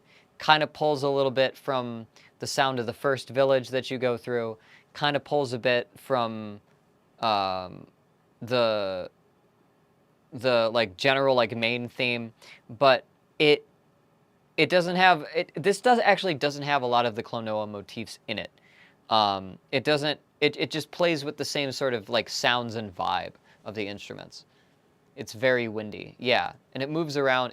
It like gusts around a lot, and they express that with like, you know, woodwinds kind of making like fast moving like walls of not like thick chords, but they hit you. But yeah, that was Klonoa Door to Phantom Isle Palladium's Drive. If I had to rate that one, I think this would also be a 4 out of 5 for me. That's what I'm thinking. That's what I think. All right. Thank you, Spoonie, for that suggestion. I'm going to hit my break button, and I'm going to be back in a few minutes. And I will do a few more of these. I'm going to do a Binding of Isaac one, and I'm going to do a Zelda one, and we'll see where I'm at after that. But be right back.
Alright, I'm back.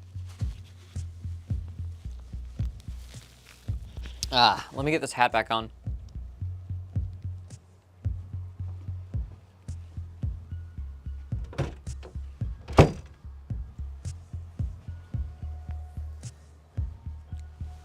Ah.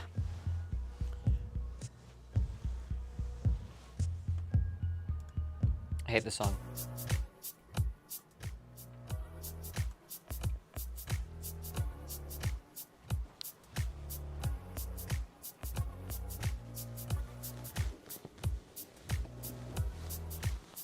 All right.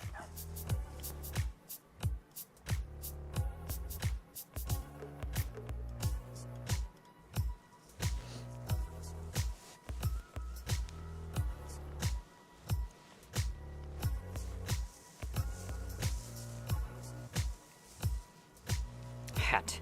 Read any good books lately? Last two books I read were Atomic Habits, Atomic Habits, and What It's Like to Be a Bird. What It's Like to Be a Bird is just a big, in-depth description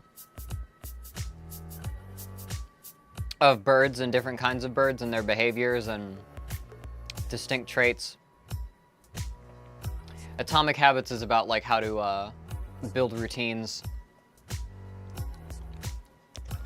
And I've not been taking its advice, at least in the past week or so. I've been all over the fucking place. Ugh. All right. I found God and I said it was done. Okay.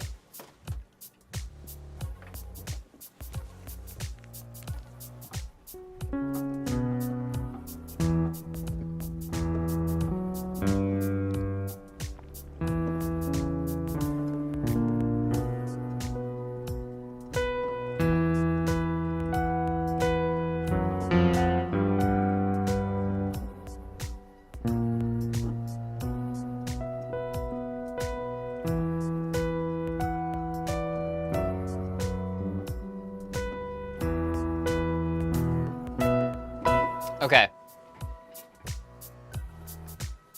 This piano's in a different tuning. Let's get back. Let's get back on camera. Let's get back to this. All right. This hat is so squashed. It's so smashed. I don't even think... Where's the front of it? There's like a gem, right? Oh, it's here. Okay, I just had to scoot it over. Okay, yes. There it is. Yeah, all right, okay. Let's turn down the I am demo, and let's see what we got. Let's see what we got here. All right. I'm gonna do the Binding of Isaac one, then I'm gonna do the Zelda one. That might be it for today. I'll see. It's like 4:30, so we'll see. All right, the Binding of Isaac one is about 4 minutes long. Lanariu mining facility pass. This is like 30 minutes extended. Well, I'll see how much of it is real. Let's do the Binding of Isaac one first. This was... Check these again. Okay, yeah. All right. Yeah, it's good for today. All right. Binding of Isaac, Repentance, Living in the Light. This was suggested by Salvador in the chat.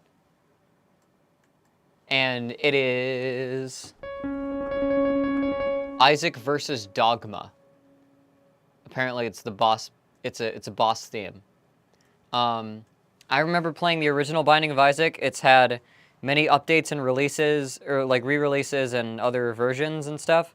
But I am not familiar with much after the first game. So, I'm gonna check this out.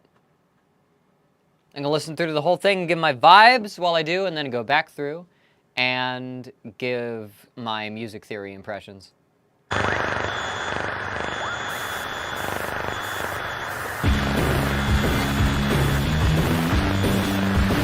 Alright, so we got a grindy guitar. We have a lot of this like noisy kind of percussion loop stuff happening. We got sirens, like alarms. Sort of. A lot of low, like oscillating sounds.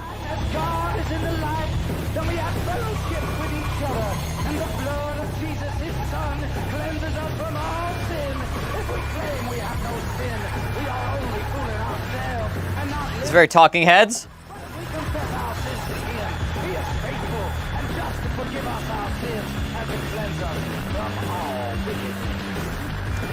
This also reminds me of that one, oh god, is it a King Gizzard song?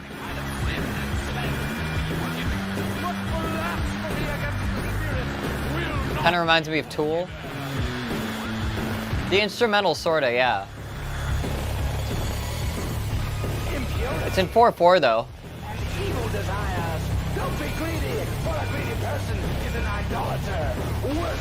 There's a lot of crunchy just elements that are kind of dithering in and out.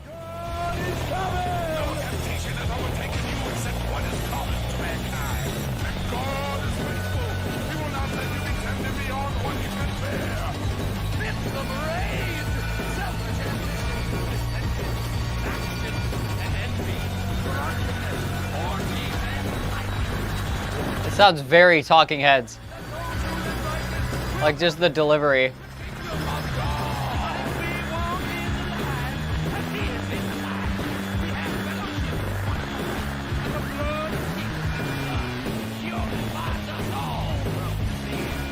Musically, it sounds fairly simple. There's like a bass line, and everything else is pretty much atmosphere.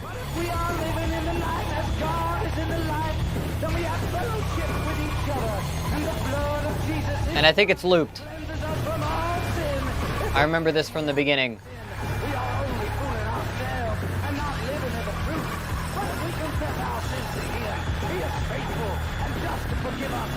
There are some really heavy drums, but they're really buried under the noise that's happening.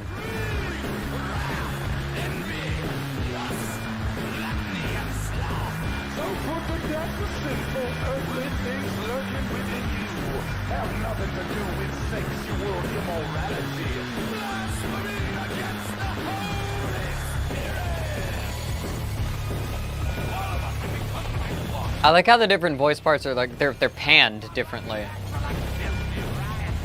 Sounds like it.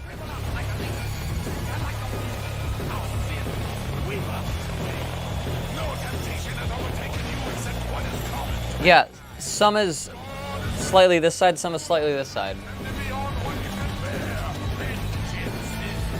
Then it moves. Okay. So it sounds like the instrumental itself has like an A section and a B section. This is very tense. This is a very intense track. This is the most intense. It achieves a lot of that intensity by just blasting through with the noise, you know. All right. So that bass line is the main thing that's happening here. There's a lot of kind of patty chords up top, but it's probably mostly just following the root or whatever, following the root of whatever the bass is doing.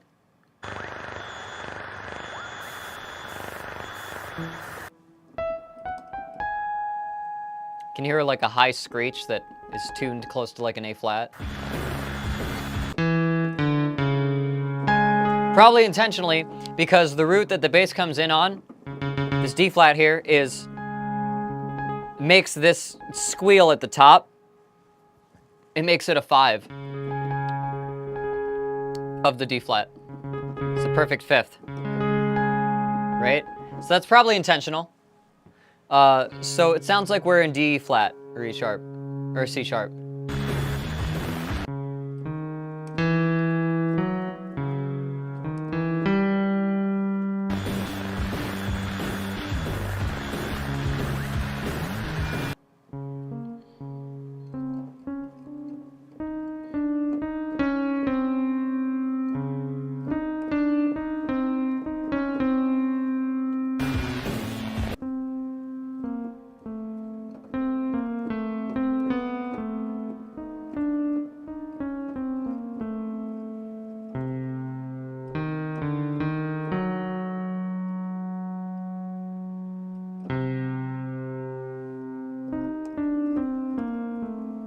does something like that.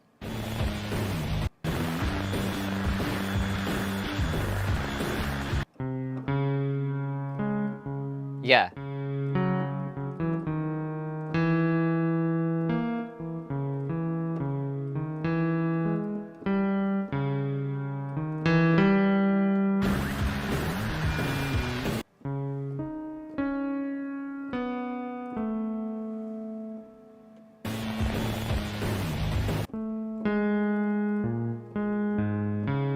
All right. And it does this thing where it goes to a 5 and then octave jumps down to the same 5 below the D where it finishes, or the D flat. This is A flat, D flat.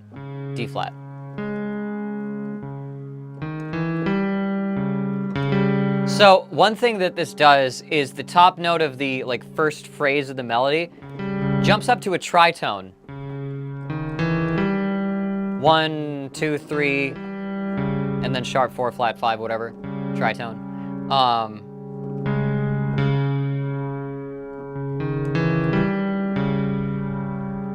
And then the next time it goes up to a 9.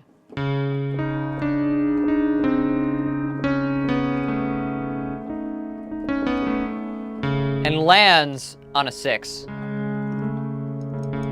Which makes this want to be an A.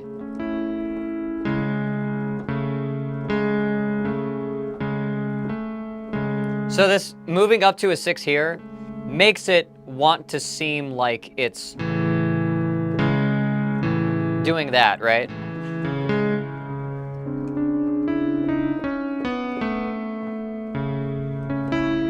Right? So that's our basic chord movement as we stay here. Then do like a diminished thing. And then that. That's essentially what is being alluded to here.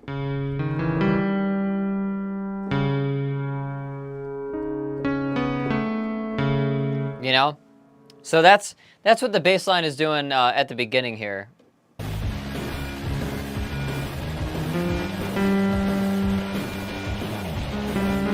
Ah, it does do the Scooby-Doo thing.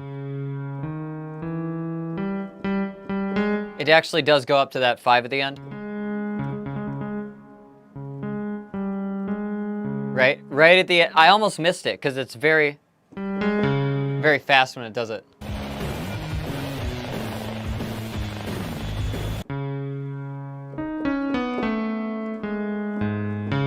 Yeah.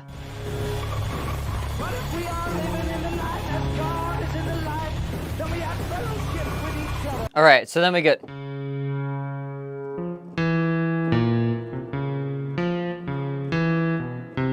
Yeah, okay. So we step up to a minor third, and then go down a half step from that original root, so now we're in C.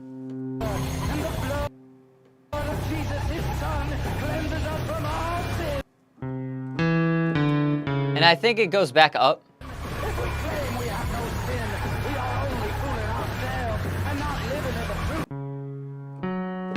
Then I hear it go up to E. Then I hear a chromatic step down.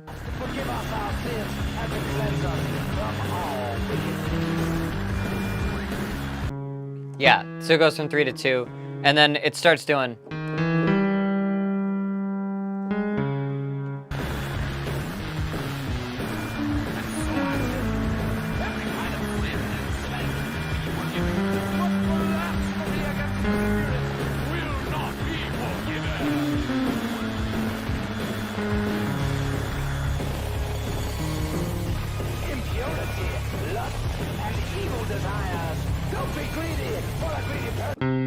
Yeah, and then it goes back to doing the...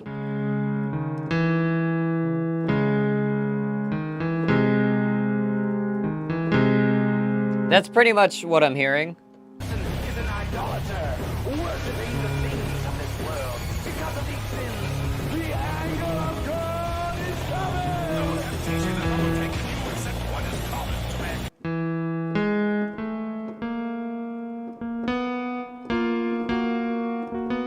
And then we have this upper thing where it's the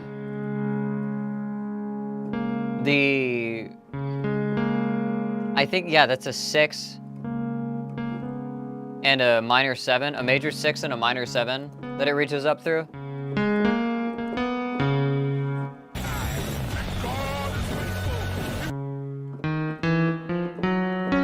And then it sounds like we move up to F sharp. Then it steps up to G.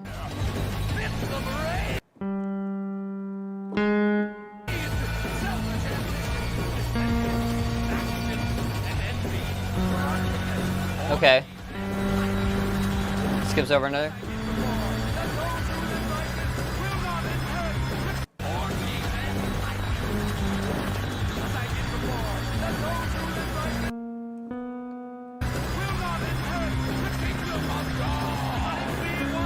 Okay.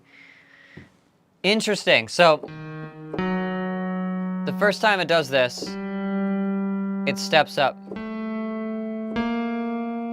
from, you know, basically, the 4 to a tritone to a minor 6th, right? To a major 6th.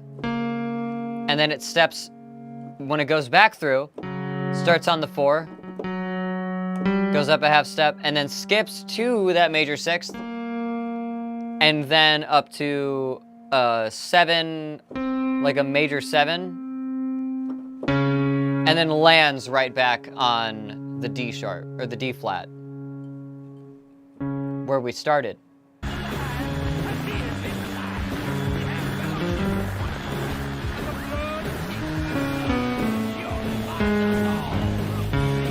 It does this again.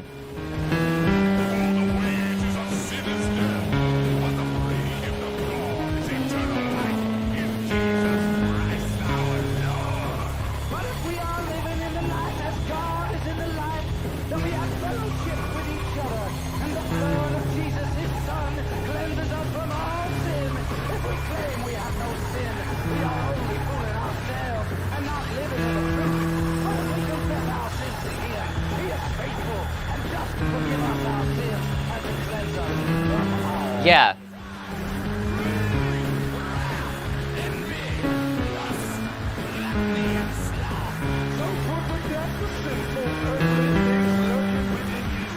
And I can sort of hear like a...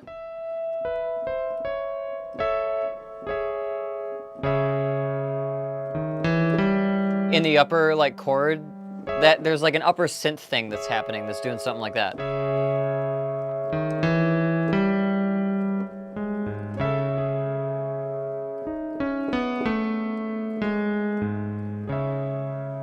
Something like that. So this, yeah, and I think that's pretty much it.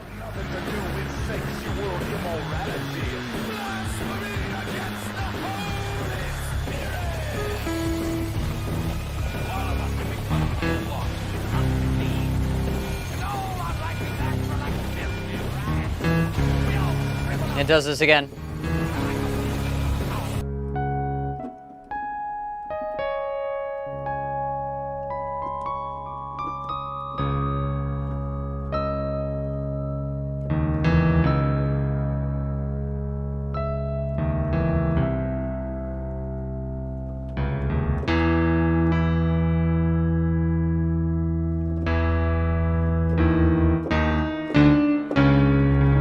And then it does that and brings us back. So it has this little section where it's going between the 1, 2, 3, and then a half step below it, and then up to that minor 3, and then it steps back down chromatically. I think it does that chromatically. This is a very grindy bass. I can tell it's a MIDI bass sample being put through like an amp rig or something. And that's really most of what's there. And the percussion. The percussion's very fast. It's doing a lot of like, kind of sort of like breakbeaty stuff. It's just going real fast.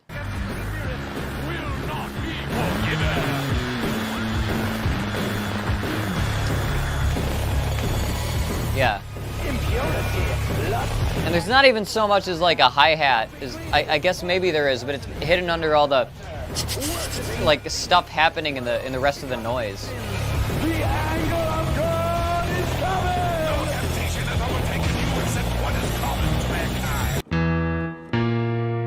And sometimes instead of doing the, it does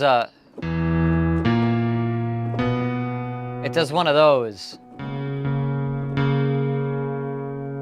6, 7. But a Dorian 6 and a 7. Interesting. Even though before we were just doing a major 7 anyway.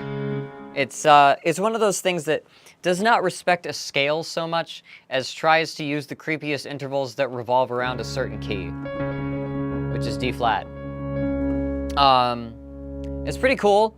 Okay. The vocals over it remind me a lot of that Talking Heads song. That what is it?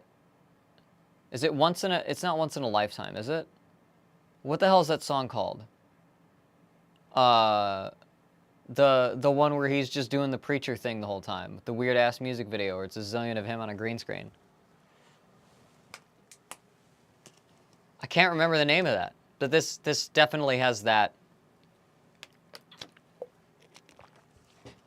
It's got a little bit of elephant talk in it. It's got a little bit of that one. I think it's a King Gizzard song.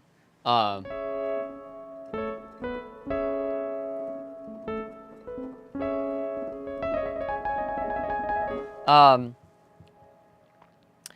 that's Once in a Lifetime. I think, yeah. I think it's that. I think it's that song. It's a Talking Heads song. It's the one. It's the one Talking Heads song. But yeah. The lyrics, the vocals thrown over it, that's wild. It's a nice touch for a game that is about, like, religious parents going crazy. And, like, your life kind of being ruined as a child from religion. The fact that the boss's name is Dogma is great, and you just have this, like, preacher just shouting shit at you. Puzzling evidence? Really? Hang on. Hang on. Talking Heads.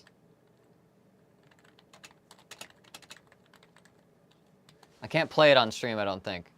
It's Once in a Lifetime from the Talking Heads, yeah. It's that one. And you may find yourself living in a shotgun shack. And you might find yourself in another part of the world. And you may find yourself behind the wheel of a large automobile. And you may find yourself in a beautiful house with a beautiful wife. And you may ask yourself, well, how did I get here? God.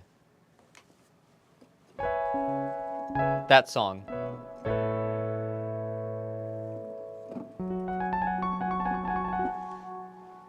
All right.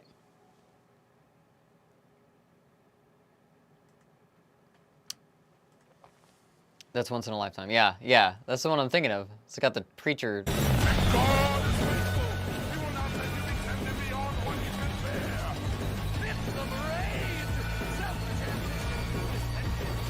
Very passionate.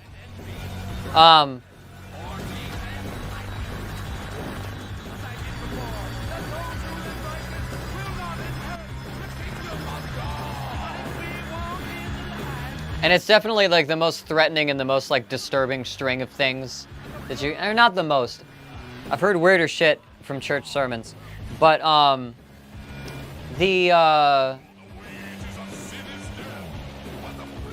it's musically this is incredibly simple. It's the lyrics over, like the bass thing is really just sort of like a 2-section beat for the lyrics to go over, you know? That's mostly the read that I have on this. I think it's cool. I think it could have more going on in the instrumental besides just noise, just screeching noise. I understand the point of screeching noise when people use it. I understand that there are certain effects that people go for adding a bunch of screeching, overlapping noise tracks to their songs. That said, I fucking hate them. I think they do. There is so much that you can do production-wise to make something sound more intense if you have more musical elements going on. than just to clip everything to fucking noise. But you know.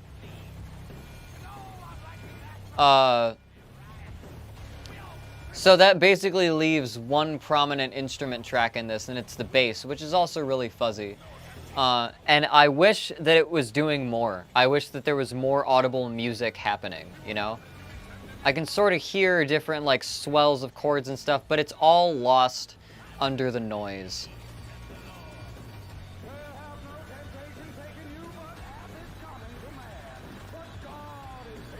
So I would give this a 3. I think it's cool, but it does itself a disservice by having all of the fucking noise. This would be a 3 out of 5 for me. That's a half moon. All right. All right. This is Living in the Light from Binding of Isaac Repentance soundtrack. That was suggested by Salvador. Thank you for that one. That was a pretty simple one. I got 10 minutes, and it's probably going to take me more than 10 minutes to do another. I'm going to do the Zelda one anyway. The Zelda one, it says it's 30 minutes. God. But I'll find where the song starts and ends. I'm pretty sure I could do that. And then I might do the Buddy Simulator one next time. All right. All right. So Queen Snarf suggested this song from Skyward Sword. Yeah. Queen Snarf suggested the Lanairu? Is that spelled right? Lanairu mining facility of the past.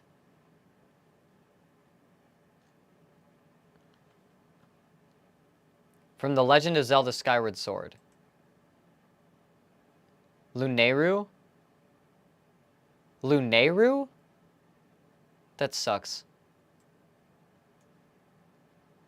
But, okay, whatever. Lanairu mining... Okay, Lanairu mining facility. Past. From Legend of Zelda Skyward Sword.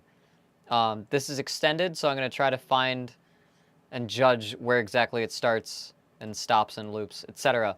I'm going to listen through until I figure out when it loops, and then I'll go back through and try to analyze. Here we go.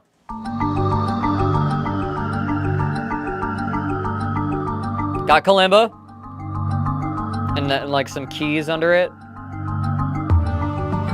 spelling out some ominous chords.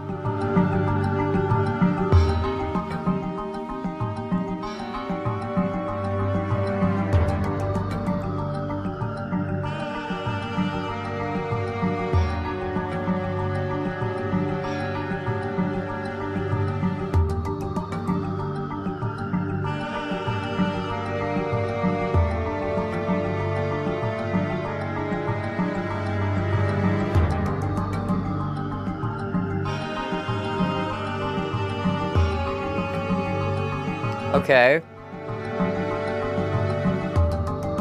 That kalimba and key thing is not going away. That's like the backbone of at least this section, it sounds like. We got some strings kind of harmonizing with the main reedy melody going on. Some kind of bell mallets.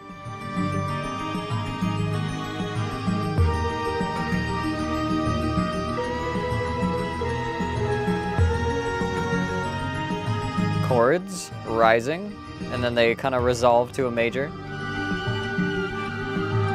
Okay, just got some squealing like woodwinds there. Adding flavor.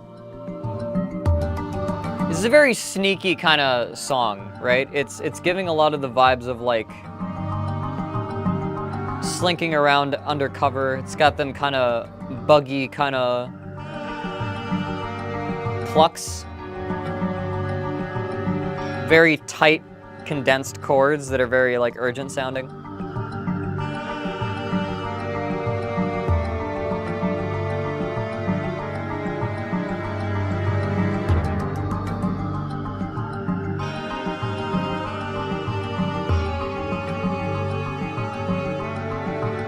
I like that as that chord swells in, like, around that note. That's cool.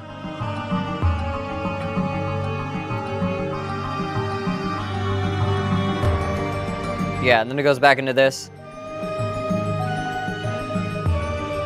Oh, there's even like a little like marimba kind of double happening on that upper wind melody. Which also gives a little more sneaky kind of like insectoid, like crawly kind of impression, you know?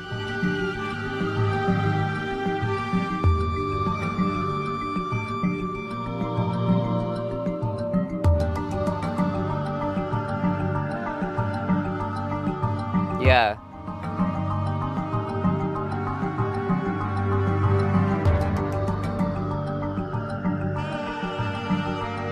Those weird, like, windy samples in the background, or they almost sound like voices being pitched. Yeah, huh. Alright, I listened through to 3 minutes of this. I'm pretty sure I've looped already. It sounds like I looped about a minute or so ago.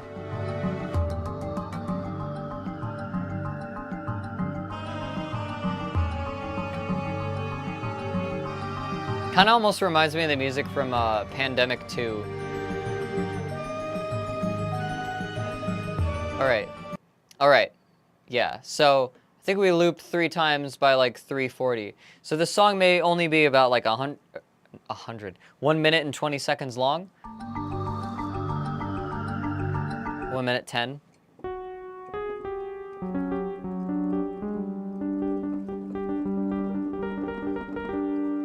Alright, so it sounds like we're in G.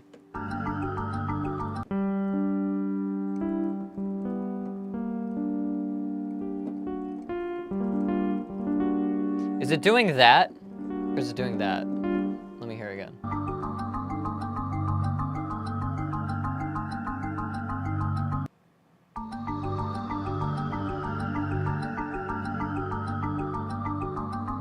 Okay, so we're tracing up at G minor major 7.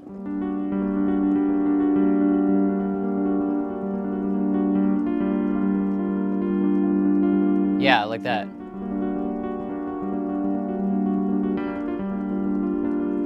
And it sounds like we're switching between the minor major 7 and something like that, maybe?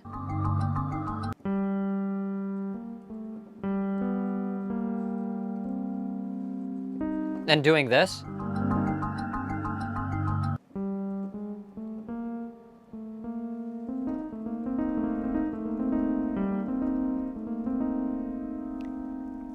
And the second one does not sound that much like a chord. It sounds just like a sequence of notes. To me.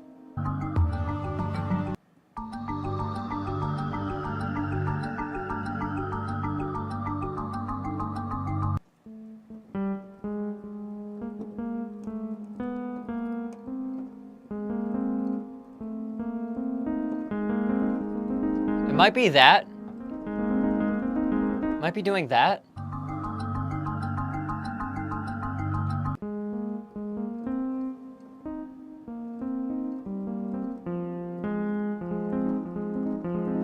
Maybe?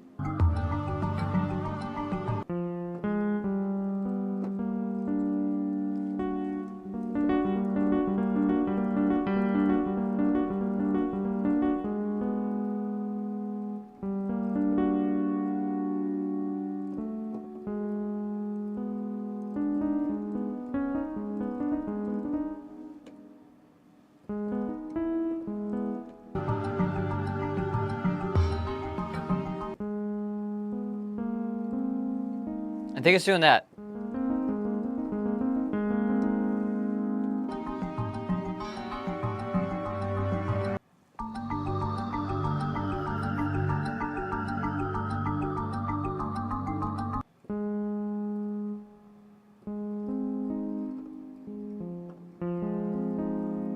What the fuck?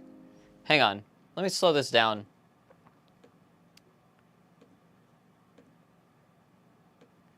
For some reason, the jumps between that is confusing me.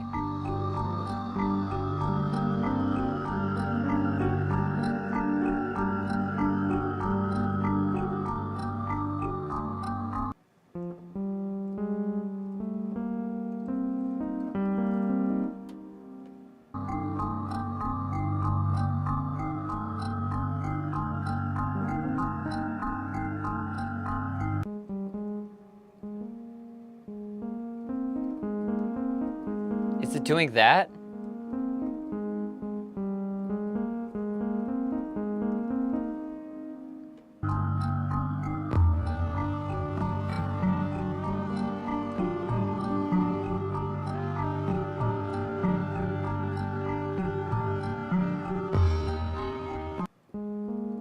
Yeah.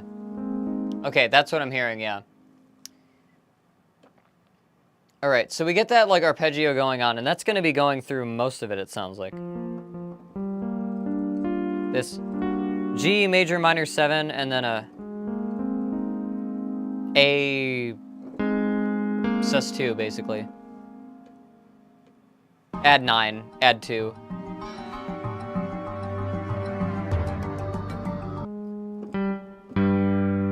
So it sounds like ultimately the bass motion here is just up and down this half step here.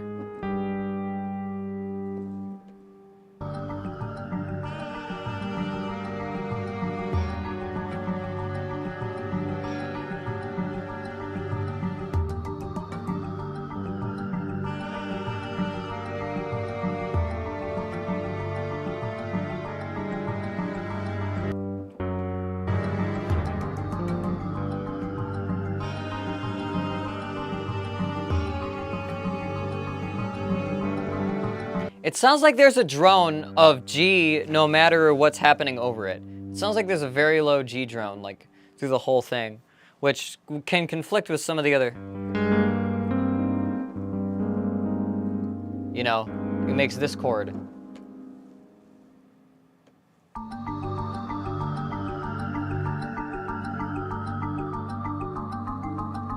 And we also have this upper...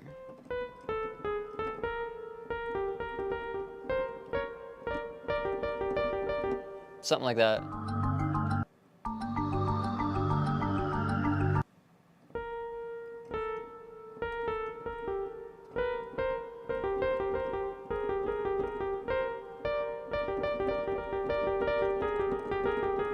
I think it's doing something like that.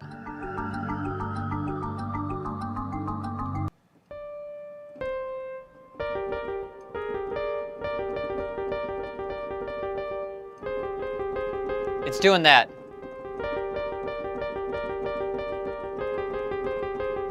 So I can kind of see what's happening here. So we have a G minor, and then a C, like 6, happening with an A flat, or with an A in the bass, or with a G in the bass.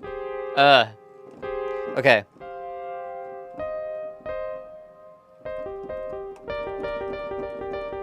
So we have to start with that G minor and then do the tasty one.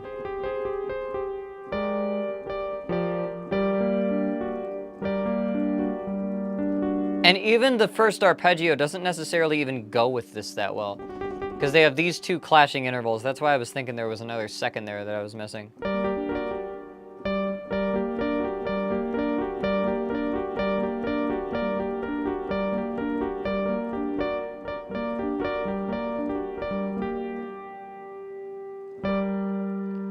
And then...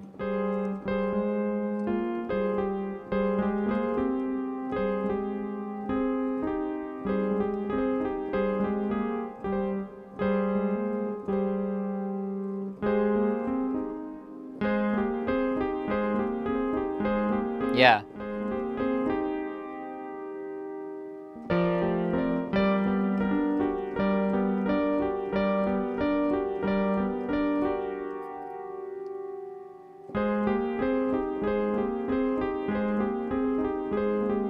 It's a very interesting chord motion, very interesting like harmonic motion there. It's very foreboding, and like it's intense and it's very condensed. There's a lot of clashing intervals that are happening that kind of raise the musical tension of it a little bit, you know?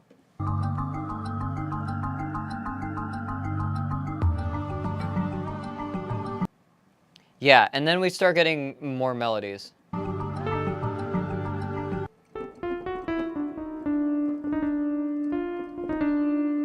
And that is basically starting on the 5 of the chord we are rooted to.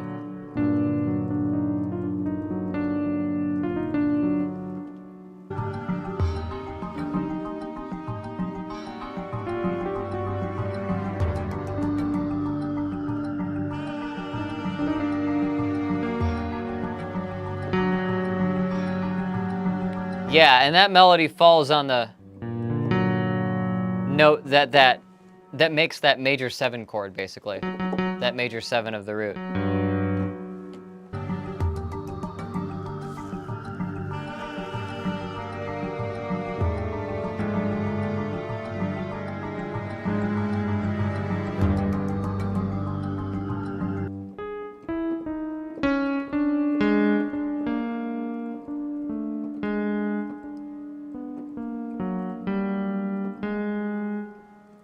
What was that just doing?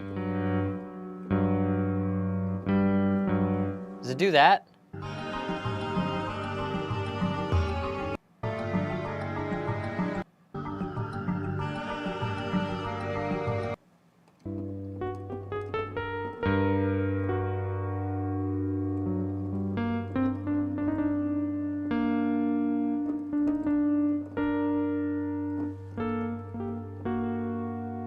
Yeah, and the strings are like moving with that melody too.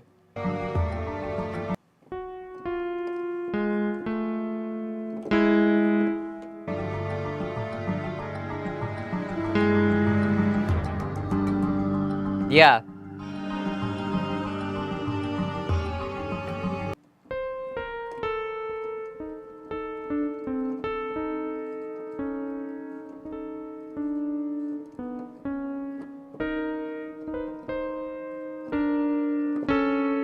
Yeah.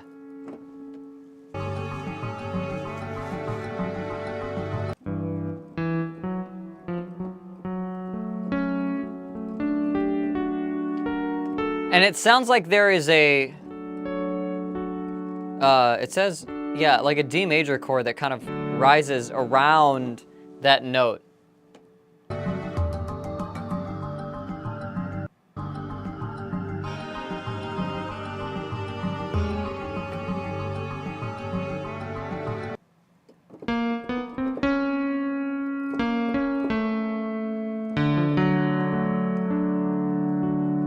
Like, it goes to being like a odd choice for the place to move. It ends up being like an odd choice for the chord to move to. And just happens to be what basically everything around it sort of builds a context into this is part of a D major chord now. Like in that one little moment, and I like that. Then we go back to this cycle of the... Yeah, we do that one more.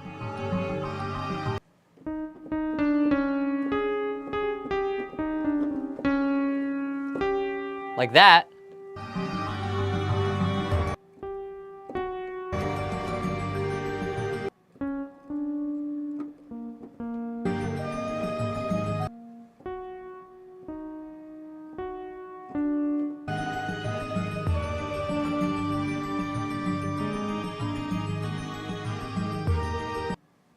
And the bass, if there's any harmonic motion going on here, it's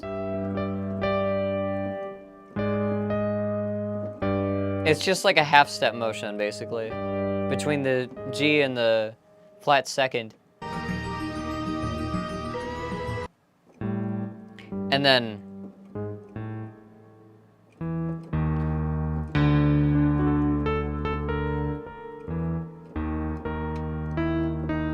then it sounds like we move to like an E flat major.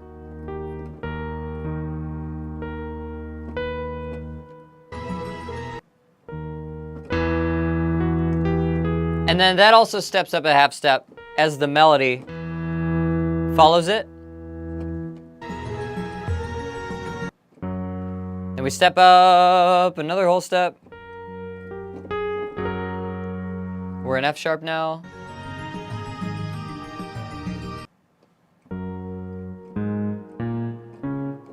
And I'm hearing like a chord that's rooted in this E flat again. And I'm hearing a major interval over it. And I think they use that to just go back to that G minor.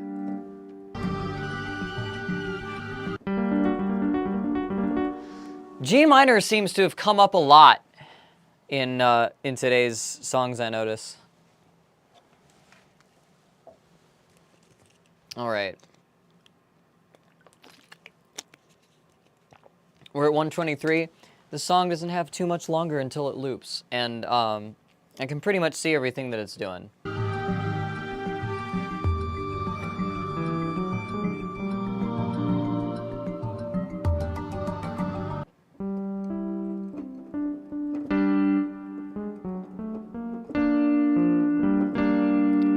Yeah.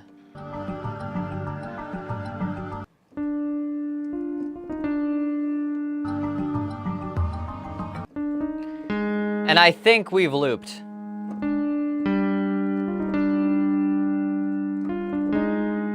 Because I remember hearing that melody in the beginning.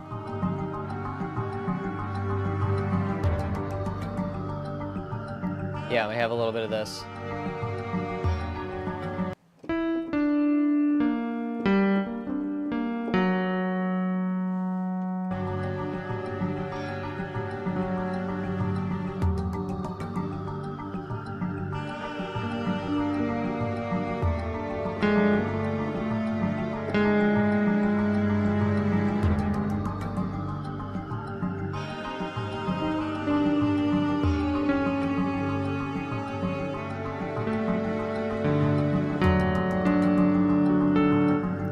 Yeah, I like that. I like when it goes down to here and it does the, basically does the 5 of the G chord.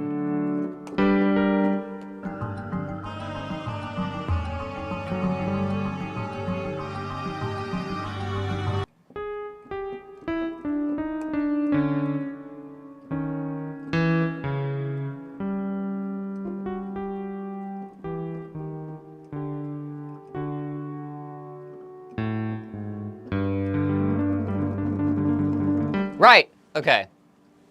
So that's pretty much everything that's happening. Most of what this is doing is based around the, just kind of droning on a G, pedaling on G, and kind of hitting some spooky intervals around it while still keeping it there. Sort of implying that it moves up to something else, while not really fully doing that. And the one time that we get like a good clear chord, it's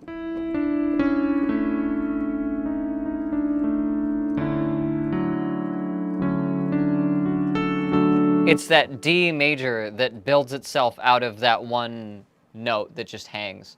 And I really like that. It's supposed to be like a witnessing a world where you're never supposed to be in type deal. There's also a lot of moving parts.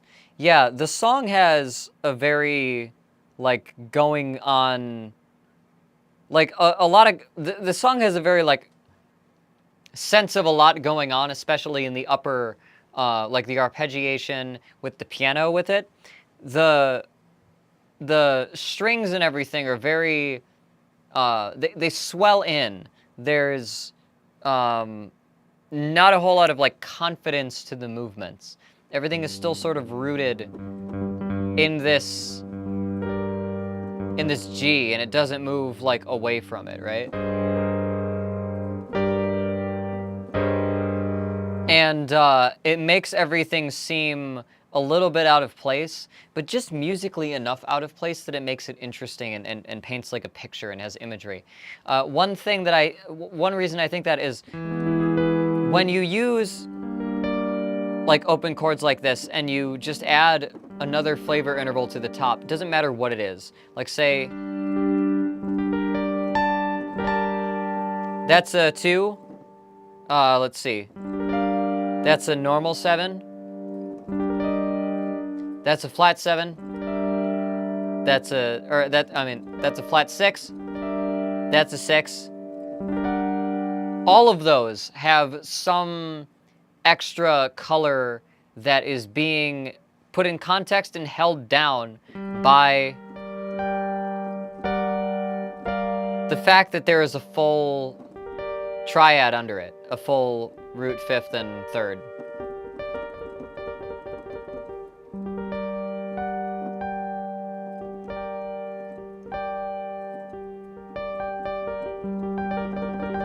Yeah, so I like this.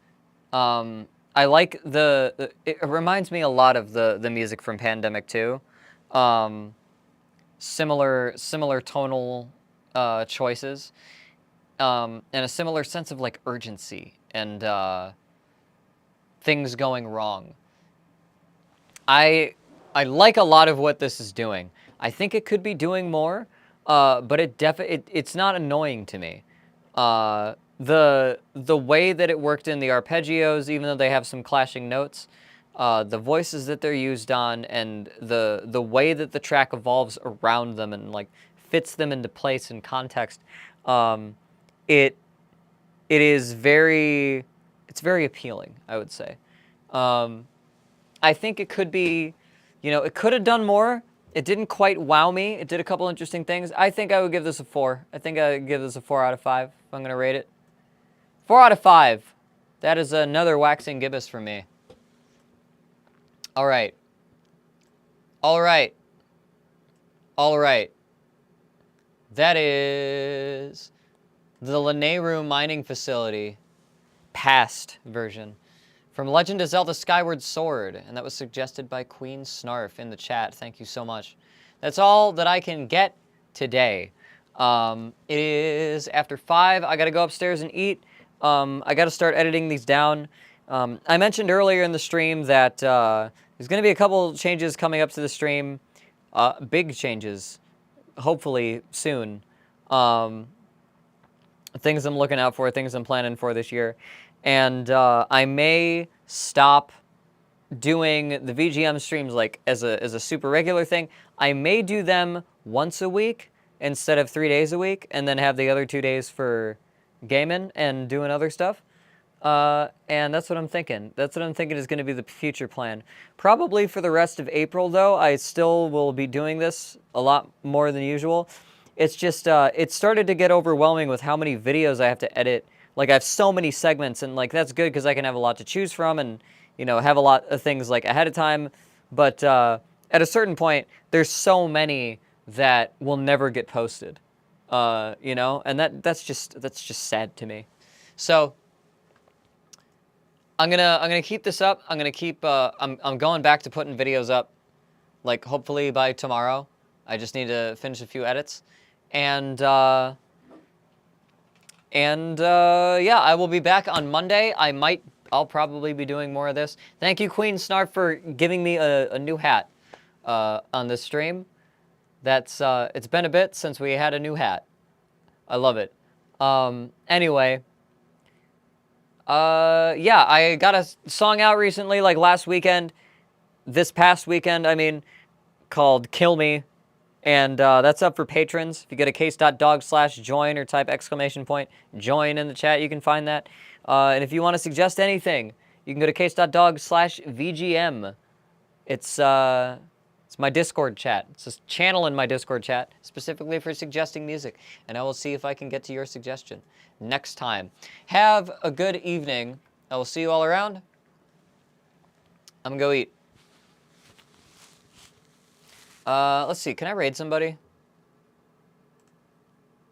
Real quick. I want to find. Last time I raided somebody, they like went offline right away. Let's see. Twitch.tv. Who's online?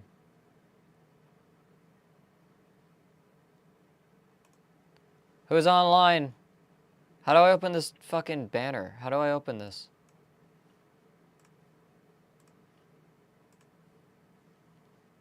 I don't know these people by their icons. How am I supposed to know that?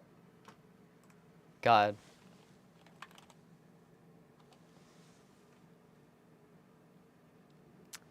All right. All right. All right. Let's go. Let's find somebody. I'm just going to look in the music tag. Who's in the music tag? What's happening in the music tag? Proxy streaming? What's Proxy doing? Let me see.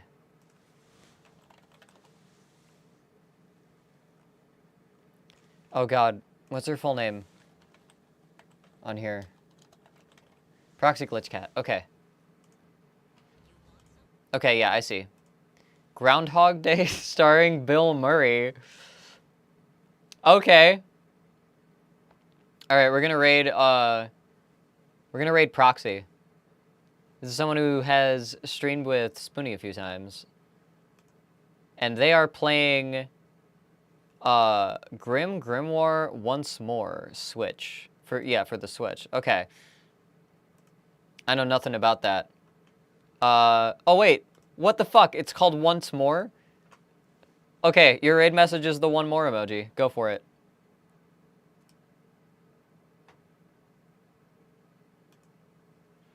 All right, ready? Ready? Let's raid.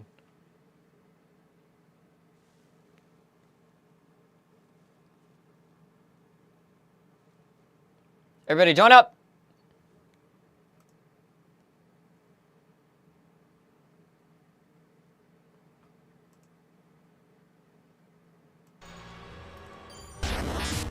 Whoa! Case! Case! Oh my god! One more! One more! I'm sure it was more than two, but Twitch has been fucky lately. My gosh, Case! Hi!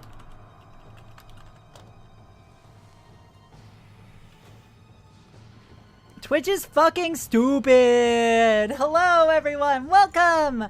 For those of you who don't know me, I am Proxy Glitch Cat, handheld hardware streamer. Welcome to the Cat Cafe, where I bring you interesting handheld selections. Today, I am actually doing a sponsored stream from NIS America. We are playing Grim Grimoire Once More, a game that just came out yesterday in North America, but is coming out soon in Europe and Australia.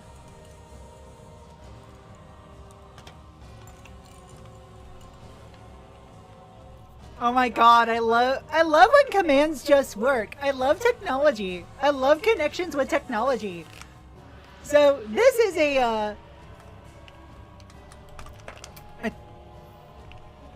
alright, so hold on, so Case. There we go. How was the VGM stream?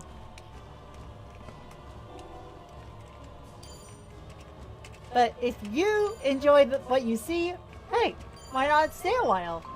Thank you so much for being here, and thank you for perusing the Cat Cafe.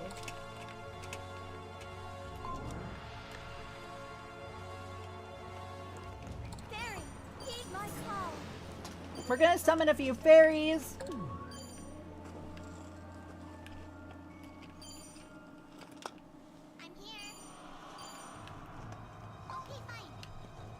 Go about this. Yo, hey Reed, hi honey. Oh, the Wii Shop theme, hell yeah. And I love Klonoa stuff too. And some good old Zelda music, like who doesn't love some good old Koji Kondo? I should stop into some of those sometime.